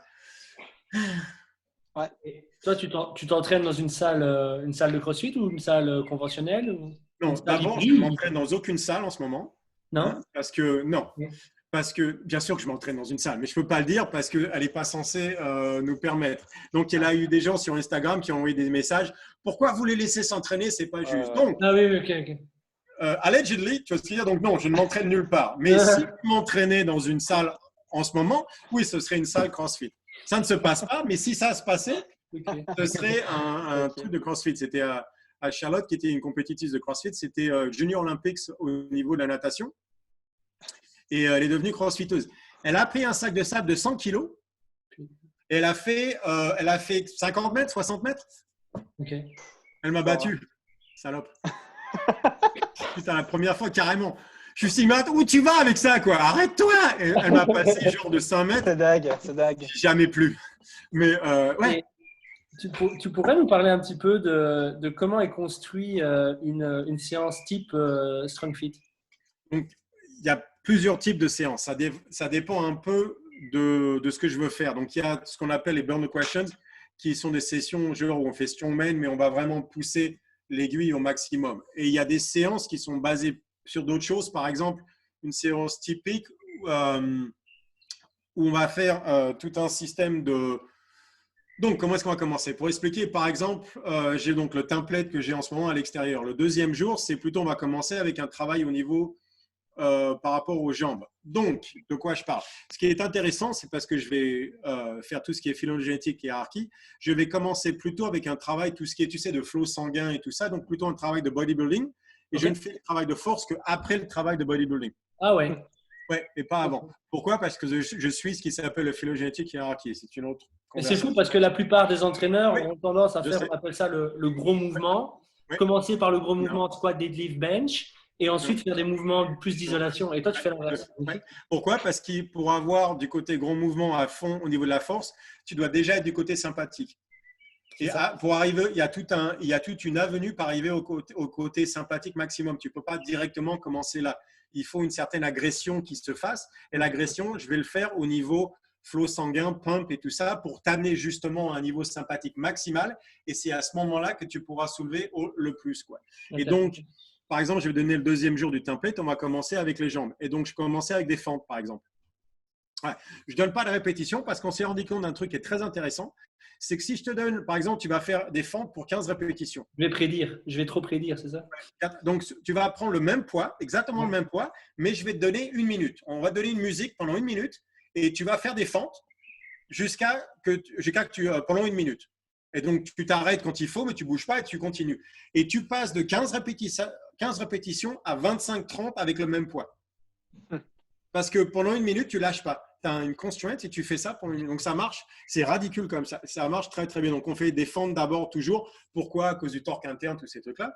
Et de là, on passe, par exemple, s'ils sont dans une gym, Globo Gym, ils peuvent faire le leg press ou tous ces trucs-là. Généralement, c'est sandbag squat avec 10 000 deadlift, des trucs comme ça. Mais vraiment, tu sais, pour éclater tout ça, donc on va faire 2-3 exercices comme ça, généralement basés sur 1 minute d'effort, 1 minute ou 2. Généralement 1 minute, parfois 30 secondes, généralement 1 minute. Mais de temps en temps des répétitions, mais la plupart du temps, c'est par rapport plutôt au temps. Ouais. Okay. À chercher l'intensité, du coup. Ouais, l'intensité toujours, quoi. Et de là, donc, une fois qu'on a éclaté les jambes, je peux aller du côté sympathique. Maintenant, on va faire le mouvement au niveau force vers le haut du corps, puisque je t'ai éclaté les cuisses. Et donc là, on peut se mettre au bench press, développer couché pour, bref, 5 répétitions, quoi que ce soit. Et à la fin, on va donc finir presque en flight, presque au maximum. C'est-à-dire que je vais te faire un truc de condition physique qui va être, par exemple, 1 minute de sprint à fond, suivi par 30 secondes de GHD sit-ups à fond, fini par 30 secondes de air down à fond. Ouais. Et donc, tu te reposes si tu es capable de reprendre la même intensité. On fait un deuxième round. Et ça, c'est vraiment pour t'amener, c'est VLA max maximum. Donc, ce n'est pas 2-3 minutes par mouvement parce que sinon, on va du côté VO2 max qui peut en vérité atténuer le VLA max. Donc, ça ne serait pas bon. Donc, c'est vraiment un travail de VLA max complet. C'est pour t'arriver à un truc sympathique complet, quoi. Je peux faire ça avec une sled très facilement, 200 mètres. Tu n'as pas le droit de t'arrêter. Ou je peux faire ça avec genre une course pendant 1 minute, un truc de CrossFit. Tu te reposes et tu peux faire un deuxième round. Et si tu arrives à faire 3 rounds, ça veut dire que tu n'en as pas fait un. C'est-à-dire que 2 rounds, c'est fini, quoi. Tu es éclaté. Même avec un repos entre les dents, si tu vas à fond, tu seras défoncé. Et ça, c'est vraiment la session typique de Strong Fit. Et ça se fait parce que ça a à voir au système nerveux. Donc, je te prends du côté plutôt flow au départ. Tout ce qui est, tu sais, parasympathique, le flow, la pump et tous ces trucs-là. Et de là, je t'amène au sympathique et on finit complètement au sympathique, presque au niveau flight, qui est ce qu'on appelle anaerobic threshold. Et par exemple, j'imagine qu'un gars comme ça qui a aucune notion d'entraînement, ou même pas de notion, mais qui ne s'est jamais vraiment entraîné de la sorte, il n'arrive pas comme ça en cours de chemin, j'imagine. Toi, c'est le programme. Je commencerai avec, par exemple, tu fais 1 minute d'air squat. Ouais. Un set, quoi. C'est-à-dire que tu fais déjà 30 air squats en 1 minute à fond. Tu vois ce que je veux dire? Déjà, tu vas être bien courbaturé et de là, on passe sur, tu sais, développer couché ou s'il n'est même pas capable, sur lui apprendre les pompes, un truc comme ça, mais un truc en force, tu sais, 5 répétitions maximales. Et après ça, on va faire un round de air down à fond pendant 30 secondes, parce que normalement, il va dégueuler. Et s'il n'est pas fini là-dessus, on va partir sur tu sais, planque ou une planche, un truc comme ça pendant 1 minute. Et de là, s'il a quand même de l'énergie, on va faire genre sled drag sur 50 mètres. Et là, tu es fini. Okay. Et donc, l'entraînement, tu sais, tout ça prend 30 minutes et le mec, il sera défoncé. Mais c'est peut-être pas ça. Peut-être le plus dur, c'est d'amener les gens à cette intensité-là. Amener psychologiquement, physiquement. C'est ce qui prend le plus de temps. Ça prend le plus de temps, j'imagine. C'est pas facile, hein. Non, c'est très, très dur. Les gens, au départ, tu leur dis 30 secondes à fond. Ça commence toujours comme ça. C'est pas ça à fond, quoi. Parce qu'ils ne veulent pas se faire mal. On en revient toujours au même truc de autorité sur toi et tout ça. C'est le même problème. La plupart des gens sont incapables d'arriver là. Le problème aussi de ce côté-là, c'est qu'il y a beaucoup trop de mamans au niveau des coachs, quoi. C'est peut-être à cause du business, c'est peut-être à cause de « ouais, mais tu sais, les gens, ils n'aiment pas ». Oui, on est bien d'accord, ils n'aiment pas. Ils n'aiment pas ne pas avoir de résultats non plus, en parlant de ça. Et de l'un à l'autre, ça va être ta faute à toi. Donc, il y a énormément de mamans comme coach, mais il n'y a pas assez de papas. Le mec, il arrive et Dali, il n'est pas content. Il se dit « putain, tu prends une sled et allez ». J'avais tu sais, le stick, tu sais, comme une épée, mais en mousse. Il faisait beaucoup de bruit. Et sur le sled, je tapais comme un barjot, quoi. Je vois le truc arriver. C'est le genre de truc que je ferai. Je vais te le piquer, ça. Je vais le faire aussi. Vraiment.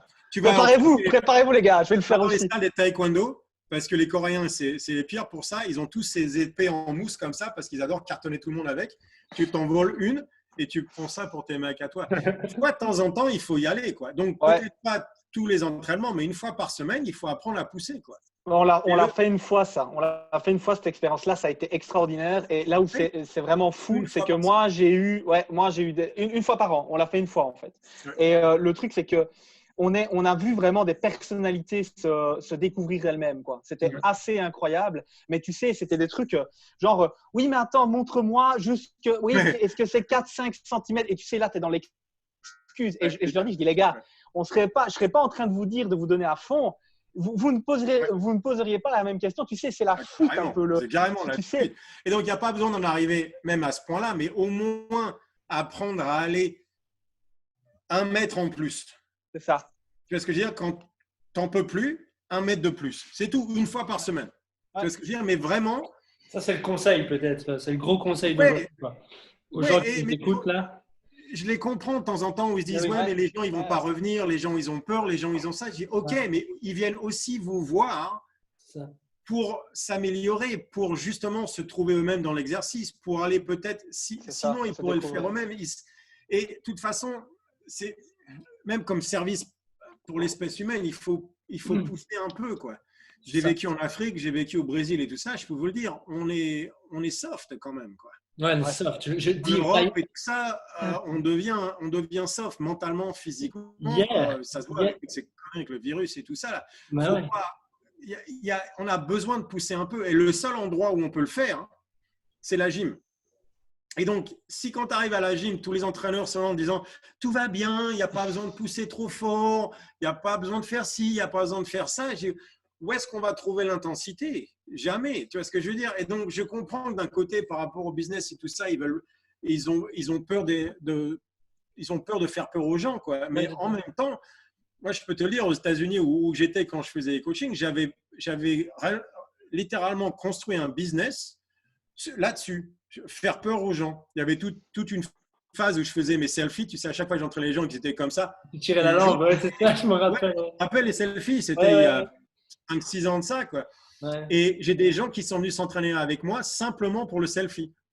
C'est fou. Hein. Bah parce qu'il y a des phénomènes de partout. Assassinez-moi, une demi-heure, 400 $.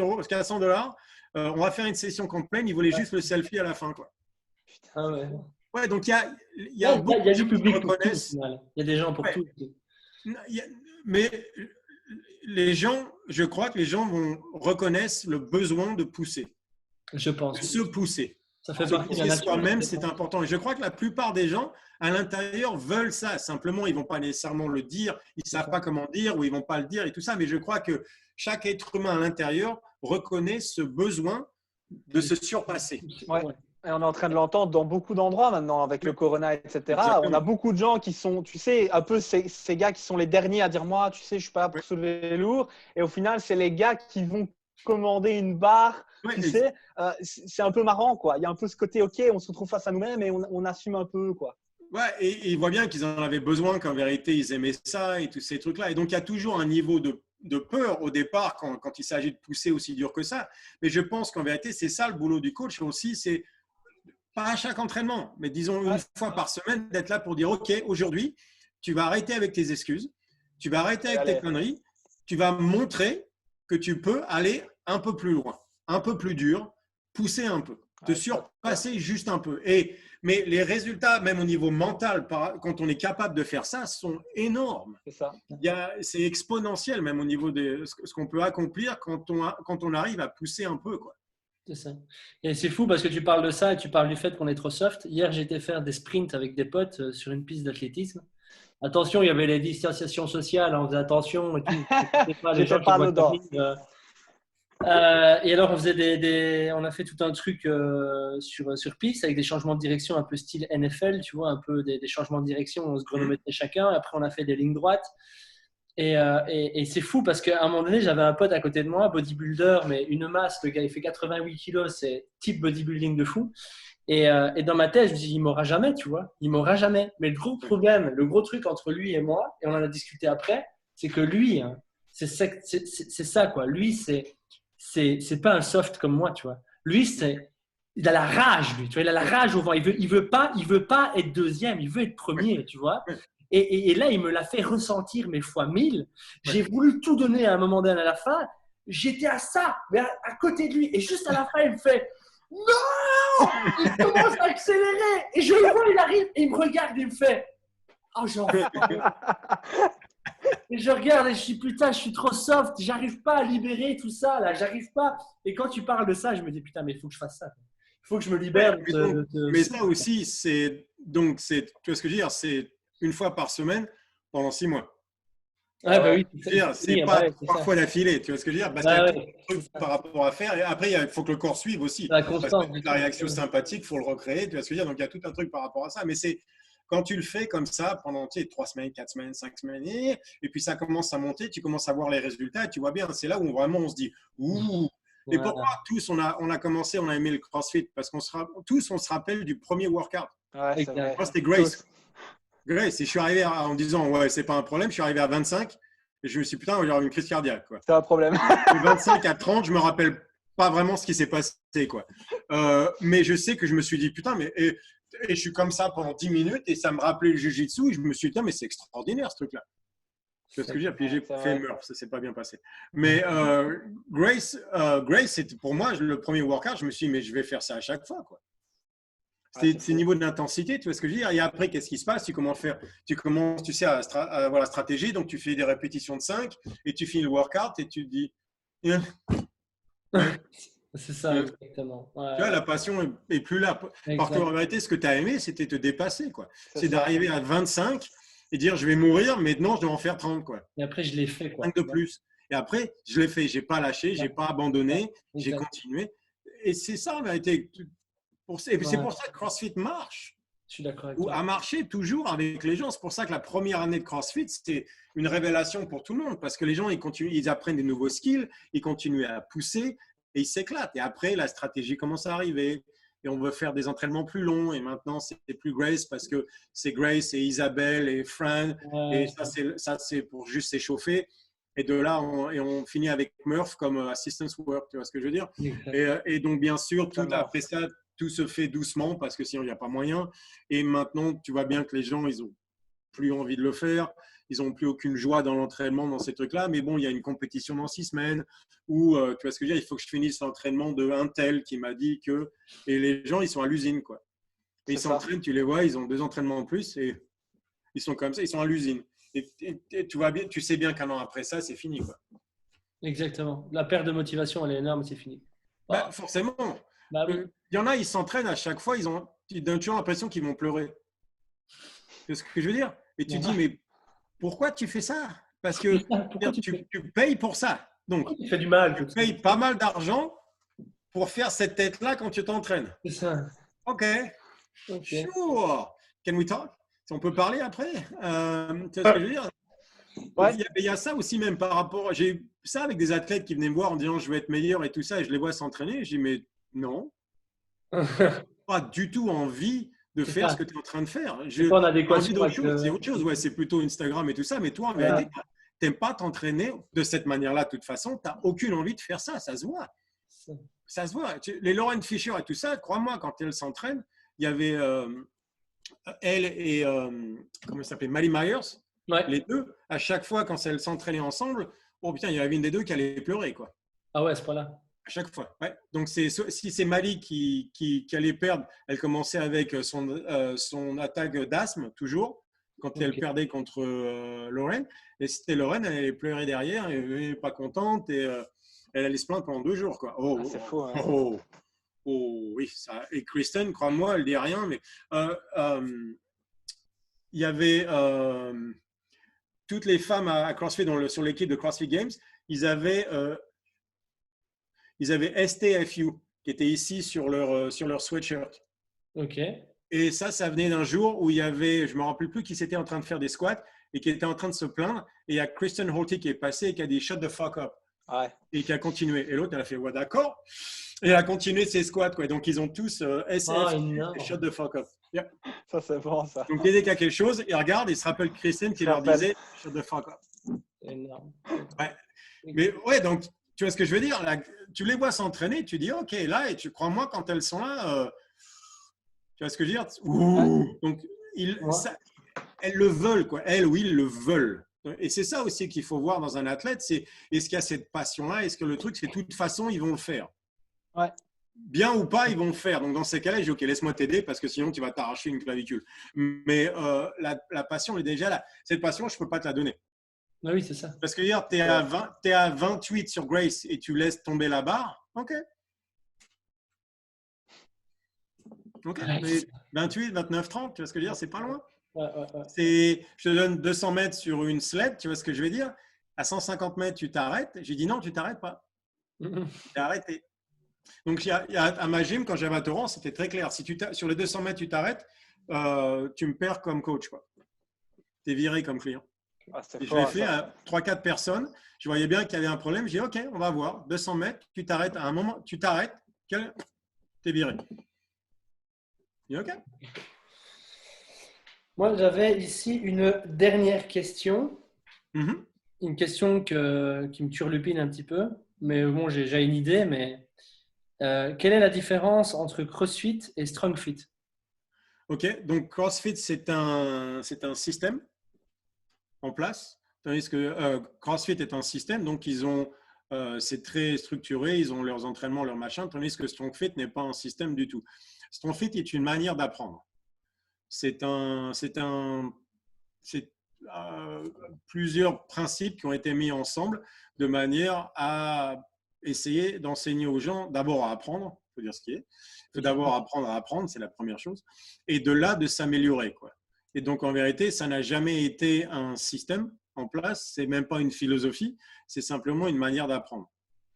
Et donc, c'est ça vraiment que je fais le plus, moi, dans ma vie, même pour moi, c'était toujours d'essayer d'apprendre d'une meilleure manière, toujours d'être meilleur à l'apprentissage, quoi. Et donc, StrongFit n'a jamais été un système. Donc, on a une template et tout ça, mais il n'y a jamais un système en place. Il n'y a pas de StrongFit class. Il n'y a rien de tout ça. Ce n'est pas un système d'entraînement et il n'y aura jamais StrongFit Games. Je peux faire des compétitions ici et là pour m'amuser, mais ça sera plutôt genre Strongman de toute façon. Il n'y aura jamais StrongFit Games et je n'ai jamais essayé d'être en compétition avec CrossFit. Ça, les gens ne comprennent pas. Ça n'a jamais été mon idée. En vérité, dès le départ, j'ai défendu CrossFit, le CrossFit de Greg Glassman. CrossFit Games, c'est autre chose. Ouais. Il y a tout un problème par rapport à ça. Ouais. Mais mon truc à moi, ça a toujours été de défendre le CrossFit de Greg Glassman. J'ai fait cette vidéo avec Jack, justement, où tous les Français sont partis en sucette et ont commencé. C'est la seule fois de ma vie où je me suis fait insulter. C'est par les Français, comme d'habitude. Et ils ont commencé tous à m'insulter sur des trucs, alors que Glassman a dit exactement ce que je disais 3 ans après. C'est fou. Ouais. Pardon, en parlant de ça, j'ai jamais reçu de pardon, désolé ou tu vois ce que je veux dire? Ah, non. Comment ça marche. Tu es les premiers à m'insulter. Il y a personne qui s'est excusé d'avoir dit ce qu'ils ont dit en parlant de ça. Alors que quand je disais que Glassman il a un problème avec les CrossFit Games, je pense qu'il l'a montré. Oui, je pense que dire, hein? Ah ouais, là c'est clair. Quand il a dit il faut faire des strict pull-ups avant les keeping, il l'a dit aussi, c'est un truc que je disais. Bref, qu'il faut, tu vois, il y a trop de pacing au niveau de CrossFit, tous ces trucs-là. Je me suis fait allumer en France sur des trucs qu'en vérité, je savais très bien parce que je connais très, très bien le CrossFit. Je connais énormément de gens au niveau de CrossFit et j'étais vraiment dans le milieu du CrossFit pendant longtemps, mais les CrossFit Games et tous ces trucs-là, quoi. Et donc, moi, j'ai toujours été un des grands défendeurs du CrossFit, mais du système de CrossFit original de Greg Glassman. Pas nécessairement des CrossFit Games. Et surtout pas de prendre les CrossFit Games comme exemple pour les boîtes partout et pour les gens de tous les jours. Parce que alors là, ça, c'est une connerie. Parce que vous n'êtes pas capable de vous entraîner comme ces gens-là. Ah ouais, non, c'est ça. Et c'est quelque chose qu'on vit. Hein. C'est quelque chose qu'on vit, par exemple, avec, tu sais, on parlait tout à l'heure de l'opposition constante que les gens adorent faire. Bah, oui. C'est moi, je me suis déjà fait insulter, entre guillemets, en disant, ouais, de toute façon, toi, tu es un coach CrossFit santé. Moi, j'ai rigolé, en fait. J'ai fait, mais attends, mais pourquoi tu fais du CrossFit, mon gars, si c'est pas pour la santé? Si c'est pas une insulte, ça, c'est un fait, tu vois. Oui. Et le gars était il se retrouvait un peu con, tu vois, en faisant, mais je dis, si tu crois que la santé est antagoniste, est opposée à la performance, je crois qu'on peut même pas discuter, en fait. En parlant de ça, les premières vidéos de Greg Glassman étaient d'expliquer CrossFit pour la santé. Ils ont même un truc qui s'appelle CrossFit Health maintenant. Donc, tu vois ce que je veux dire? Donc, le côté justement antagoniste santé et performance, c'est que les gens n'ont rien compris. De toute façon, il n'y a pas de performance sans la santé parce qu'on va se casser la gueule un jour ou l'autre. On est d'accord. Et c'était toute l'argumentation par rapport à ça. Et donc, c'est pour ça que je disais qu'il faut d'abord pouvoir faire des strict pull-ups avant de pouvoir faire les keeping. Tous ces trucs-là, parce que c'est évident, sinon les gens se blessent. Et s'ils se blessent, ils ne peuvent pas s'entraîner. Ouais, et donc, il y avait toute la conversation était par rapport à ça. Donc, moi, j'ai toujours été un grand défendeur de ce système-là. Ouais, et donc, mon truc à moi, c'était d'expliquer, mais vous ne comprenez pas CrossFit en vérité. C'est vous qui ne comprenez pas le CrossFit parce que vous n'étiez pas là au départ. Moi, j'ai commencé on m'a parlé de CrossFit en 2000 ou 2001. À Santa Cruz, quand il commençait, j'avais un athlète qui était allé là, j'entraînais en boxe, qui est revenu, il m'a dit « Oh, il y a un truc qui s'appelle CrossFit, c'est la première fois que j'en ai entendu parler. » Donc, le truc, tu vois, j'ai commencé il y a 20 ans avec CrossFit pour moi. Donc, je connais très bien le système et tous ces trucs-là. Et il y avait énormément de choses dans le CrossFit que j'ai aimé énormément. Quand les CrossFit Games ont commencé, ça a changé les choses un peu. J'aime beaucoup les CrossFit Games, mais comme sport, pas comme méthode d'entraînement. Et donc, moi, le truc avec ce fait que j'essaie d'expliquer, c'est qu'il y a une évolution de CrossFit au niveau du sport, mais il n'y a eu aucune évolution au niveau de l'entraînement. Non. Et ça, si tu regardes, depuis qu'on a commencé, je suis d'accord. Ouais. Il n'y a aucune évolution au niveau même du L1, de la façon dont il enseigne, c'est toujours pareil. Même si j'ai gagné avec le torque interne, il continue toujours plus ou moins les mêmes trucs. Il n'y a eu aucune évolution au niveau du système d'entraînement. L'évolution s'est simplement passée par rapport aux CrossFit Games. Mais le problème avec ça, c'est que le programming de Dave Castro pour les CrossFit Games ne devrait en rien changer le programming à la boîte. Les deux ne sont pas liés. Parce que les gens en CrossFit Games, toutes les gonzesses maintenant qui font des snatchs à 90 kg, 100 kg, c'est monstrueux. Elles sont devenues tellement fortes. Cette programmation-là ne peut pas être prise et appliquée dans votre boîte à vous. Non, c'est clair. Vous n'avez pas les mêmes athlètes. Ça ne marche pas comme ça. Ce sont des gens vraiment, vraiment, vraiment très spéciaux. Je sais parce que j'en ai eu énormément que j'ai aidé. Et ils étaient capables de faire des trucs où même moi, je me disais, putain, mais c'est des chevaux, quoi. Il y en a certaines, j'avais surtout beaucoup de femmes athlètes, et il y en a certaines, genre, elles commencent à s'entraîner, elles avaient 22 ans, quoi. À 26 ans, elles sont au CrossFit Games. Enfin, j'exagère un peu, mais il y a des athlètes comme ça qui se sont découverts au CrossFit, c'était Barjo. En Masters, j'en ai eu qui avaient commencé à s'entraîner à 27 ans, quoi. Jamais fait de sport, enfin, plus ou moins genre spinning, jusqu'à 27 ans, commence CrossFit, 35 ans, CrossFit Game Masters. Tu vois ce que je veux dire? Des trucs. Donc ça, CrossFit a fait énormément de choses par rapport à ça. Il y a énormément de femmes qui sont développées. CrossFit a tout changé par rapport à l'entraînement des femmes et tout ça. C'est pour ça que je suis un grand défendeur de CrossFit, parce qu'ils ont changé l'entraînement au niveau des femmes pour toujours, quoi. Mais il n'y a eu aucune évolution du système d'entraînement. Ben justement, toi, comment tu le changerais? Par exemple, si imaginons tu avais les clés pour changer certaines choses dans la manière de donner CrossFit. Tes coachs, t'es au tableau, donc déjà, on commence avec les notions de torque interne, torque externe. Tu vois, qui était tout le côté, tu sais, active shoulder parce que c'est le gymnastique et tous ces trucs-là. Déjà, il faut commencer à changer ça. Ça ne marche plus. Et donc, après, c'est l'idée au lieu de coacher la position, il faut coacher la tension. Mise en tension et mise en position, ce n'est pas la même chose. Tout ce qui est knees out, tu sais, les genoux, tous ces trucs, les genoux à l'extérieur, tous ces trucs-là, ça doit partir. En plus de ça, et ça, c'est un des grands trucs que je changerais tout de suite, c'est-à-dire que la définition d'un mouvement ne devrait pas se faire par rapport aux règles qui sont nécessaires pour les juges aux CrossFit Games. Non, ça c'est clair. C'est-à-dire que le press, on ne finit pas ici parce que simplement pour que les juges aux CrossFit Games puissent donner une répétition. Et c'est le problème, ça, parce que les coachs, ils arrivent et c'est un peu à la mode et après on en rigole un peu, mais en fait, c'est même pas drôle. Et tu arrives et tu dis no rep, tu vois. T'es no rep. Ouais. Et comme tu dis, le no rep ne devrait pas définir l'amplitude de mouvement que tu as par rapport à quelque chose. C'est-à-dire que quand la grand-mère elle arrive, le truc c'est non, elle n'a pas besoin de passer en dessous du parallèle et c'est pas ton boulot de passer les 2 premières heures à lui éclater les hanches de manière à ce qu'elle le fasse. Parce qu'après, elle ne peut pas marcher pendant 2 semaines. Et je dis pas ça en plaisantant parce que c'est arrivé.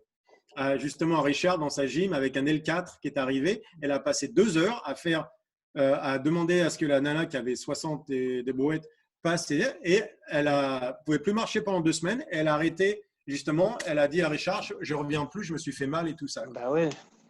Ça, donc, les juges des CrossFit Games ne devraient jamais définir l'amplitude de mouvement que l'on a pour les gens dans notre boîte, quoi. Parce que certaines personnes, non, ils commencent ici et tout va bien, c'est là où ils commencent. C'est pas grave, on va faire mieux. Ce qui compte, c'est pas, il n'y a pas de bon ou mauvais, il y a simplement on fait mieux ou on fait pire. Donc, on commence quelque part et l'idée, c'est de faire mieux, c'est tout. Et où est-ce qu'on commence? C'est pas mon problème, on s'en fout où il commence. C'est pas où on commence qui compte, c'est où on va arriver de toute façon. C'est ça. Donc, ça ferait partie des premières choses que je ferais. Après ça, on pourrait parler sur ne pas avoir les scores sur le whiteboard. Okay. Ça, c'est un truc, tout le monde se stresse par rapport à ça. Et il y a énormément je parle avec beaucoup de propriétaires de gym qui maintenant ont arrêté parce que les gens commencent à s'engueuler. Parce que, ouais, mais toi, tu as triché là-dessus ou truc comme ça. Donc, il y a des trucs par rapport à ça pour ta gym, c'est pas forcément bon. Par exemple, quand je faisais du jiu-jitsu avec John Machado, on avait des règles. Tu n'avais jamais le droit de discuter ce qui t'était passé sur le tapis dans les vestiaires. Ok. Tu n'avais pas le droit de dire « Ah ouais, tu as vu, il ne m'a pas soumis aujourd'hui » ou je suis passé en position montée sur un tel ou j'ai fait ça. Tu n'avais jamais le droit de le dire dans les vestiaires. Ça, c'est sur le tapis. Parce qu'une fois que tu es dans les vestiaires, c'est fini. Sinon, le mec, la prochaine fois, il me dit « Mais j'ai fait ça pour t'aider toi, quoi. Je suis ceinture noire, tu es ceinture bleue. Je ne t'ai pas soumis parce que je ne voulais pas te soumettre pour faire travailler. Mais maintenant, la prochaine fois, ça va être différent. Tu vois, ça crée toute une atmosphère qui peut être très mauvaise. Et le jiu-jitsu, tout est basé sur la confiance parce que quelqu'un peut te casser un bras vraiment facilement, quoi. Donc, ça peut vraiment changer la nature de ta gym simplement d'avoir des trucs comme ça. Et le côté mettre son score, les gens, à chaque fois, ils sont incapables de dire après s'ils ont eu un bon workout à cause de la façon dont ils se sentent, mais simplement par rapport au score sur le whiteboard. C'est bizarre quand même. Si on leur demande comment est-ce que tu te sens, je ne sais pas, laisse-moi regarder si tu fais 4 minutes ou 3 minutes. Par rapport au RX, c'est ça, ouais. C'est ce que je veux dire. Et au lieu de se dire, je me sens bien, et simplement, il doit se dire, mon écharvé est à… Oui, tout va bien, je me sens bien. C'est quand même bizarre qu'on ait besoin d'une validation extérieure maintenant par rapport à quelque chose qui devrait être une validation intérieure. Je me suis défoncé aujourd'hui, j'ai vraiment poussé, quoi. Bon, j'aime les sleds aussi. C'est que tu ne peux pas mesurer, quoi. Ah oui, j'ai mis plus de poids. Ouais, mais ça dépend du parking lot, ça dépend de tellement de choses. De toute façon, tu as fait 200 mètres, 203 mètres, 210 mètres. C'est pas où tu as commencé. C'est ce que je veux dire. Il n'y a pas de distance à mesurer. Donc maintenant, la plupart du temps, sur les entraînements, moi, j'enlève tout ce qui est data, j'enlève, quoi. Tu n'as pas le droit de regarder sur… On fait 1 minute sur le rower et tu ne sauras pas combien de mètres tu as fait, quoi. C'est ça. Va à fond pendant 1 minute. Et tu n'as pas le droit. Et donc, le truc dont on parlait sur l'entraînement, si tu vas 30 secondes sur le airdyne, je ne sais jamais combien de calories je vais faire. Je n'ai pas besoin de savoir. 30 secondes, j'ai un bip, fini. Je ne regarde pas. Et c'est à moi de savoir si j'ai poussé pour aujourd'hui, parce qu'aujourd'hui et demain sont différents. C'est ça. Mais aujourd'hui, j'ai donné ce que j'avais. Ou je ne l'ai pas donné ce que j'avais, mais ça, à l'intérieur, je le sais. Tu vois ce que je veux dire? Mais si tu m'as donné 18 calories, mais tu pouvais en faire 20, c'est quand même… C'est pas…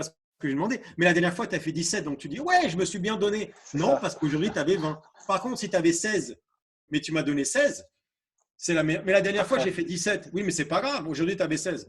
C'est ce que je veux dire. Donc, c'est tous ces trucs-là, comme ça, c'est un peu compliqué, quoi. C'est top. Et donc, moi, je commencerai avec des concepts fondamentaux, quoi. C'est déjà une bonne base, c'est bien. Ouais. Et est-ce que tu comptes créer un livre? C'est dans ta tête? Oui, toujours, mais j'ai besoin de quelqu'un pour m'aider avec ça parce que ça n'a pas changé. Les choses vont tellement vite que j'ai besoin qu'on m'aide. C'est-à-dire que dès que je commence à écrire sur quelque chose, j'ai déjà 3 trucs nouveaux qui sont en train de se passer. C'est ça. Et je pars et j'ai besoin de lire là-dessus et ça m'attire beaucoup plus que de m'arrêter d'écrire. Donc, je le ferai quand j'aurai un collaborateur. Sinon, ça ne marchera jamais, quoi. Ok. En tout cas, Julien, je voulais te remercier. Je ne sais pas si c'est ton plus long podcast. 2 heures, non. Non? Non, mais chaque fois, c'est 2 heures, donc tout va bien. Ouais, ok, ça va. Je veux dire en français. Non, les 2 derniers faisaient 2 heures aussi. Ah ouais, c'est vrai, ils sont intéressés. Ok, good. Ouais, je crois qu'avec Jean-Marie, c'était 1h45 au moins. Ouais. Ok. Bon, ici, on est à 1h43. On va attendre un petit peu. C'est à peu près normal. On va attendre 5 minutes, tu sais, vraiment. De manière à gagner. Non, vraiment. Mais moi, j'ai envie de rajouter un truc, en fait, parce que tu ne le sais pas, Julien, mais j'ai fait une petite blague à Bastien tout à l'heure. En fait, aujourd'hui, c'est l'anniversaire de Bastien. Et Bon anniversaire. du coup, je lui ai dit, bah, écoute, Julien, c'est un peu la bougie sur ton gâteau, quoi. Donc voilà, moi, je tiens à dire à tout le monde, joyeux anniversaire à Bastien. Bon anniversaire. Merci, merci. Et, Voilà. et c'est très marrant tout ce que tu dis. En fait, c'est parce que j'ai envie aussi de rebondir là-dessus. Parce qu'en fait, tout ce que tu as donné comme exemple et tout ce que tu as donné comme piste pour faire un petit peu à ta façon, eh ben, j'en suis extrêmement content. C'est exactement comme ça qu'on fonctionne dans notre box, en fait. Dans notre Oui, box de j'imagine. CrossFit. Non, Jacques, il a compris le système, donc très C'est bien. ça, et c'est quelque chose, je trouve, de très important à dire. Pourquoi? Parce que justement, c'est là qu'on se rend compte qu'il y a quand même des gens qui pensent comme nous et que c'est pas parce qu'on est pointé du doigt avec cette histoire de santé, performance, etc. C'est juste des gens qui n'ont pas compris, comme toi, quand tu te fais attaquer Non. par… Crois-moi, il y en a énormément qui le pensent. Simplement, il y en a très peu qui le disent à haute voix. Ouais, c'est ça aussi. Ça n'est pas la même chose. Parce que crois-moi, derrière tout ça, derrière toutes ces scènes-là, il y a énormément de gens qui viennent me voir, qui viennent me parler et tout ça. Et à chaque fois, c'est la même conversation. Simplement, ils ont peur de le dire à voix haute. Ça, c'est la culture de CrossFit où dès le départ, avec, tu sais, Castro et tout ça, où ils ont éclaté les gens dès le départ. Ils en ont verré énormément, mais ils ont éclaté même sur online. Ils ont fait des trucs qui étaient vraiment pas cool à beaucoup de gens parce qu'on ne peut pas critiquer CrossFit. Okay, dès que tu le fais, tu vas te faire annihiler par la communauté CrossFit. Et ça n'a pas changé. Et ça se voit en France. C'est-à-dire que même j'ai essayé de défendre CrossFit. Ils pensaient et ils sont tous partis en sucette. Ils ont même écouté ce que je disais, quoi. Ils n'ont même pas compris. Ils ont pensé que j'étais en train de les accuser de quoi que ce soit. Ou même en France, on n'a pas besoin de ça. J'ai l'impression de temps en temps parfois qu'ils peuvent que parler de cette manière-là. Mais tout de suite, ils sont partis en chandelle où je me disais, OK, d'accord, vous connaissez mieux CrossFit que moi alors. OK. Tout le mec qui disait, ouais, tu connais pas CrossFit en France. Je dis, non, mais je connais CrossFit. Tu vois ce que je veux dire? Je sais comment ça se passe, je vois bien où sont les problèmes. Et la plupart des grands esprits de CrossFit, comme CJ à Invictus et tout ça, sont d'accord avec moi. C'est pour ça qu'il m'avait amené à Invictus. CJ, tu vois, il faut bien voir ça aussi, quoi. Et de toute façon, ce que Glassman a fait te montre bien que j'avais raison à l'époque. Mais je sais de quoi je parle. J'y étais là-bas. Bref. C'est ce que je veux dire. Mais donc, oui, il y a une évolution au niveau du CrossFit à la base, au niveau des box qui doit se faire. Ouais. Et bon, je crois, et derrière, elle est en train de se faire, simplement, c'est jamais aussi rapide qu'on voudrait, quoi. C'est ça. Mm-hmm. Ça. T'es plutôt Sangoku ou Vegeta et tout ça, toi?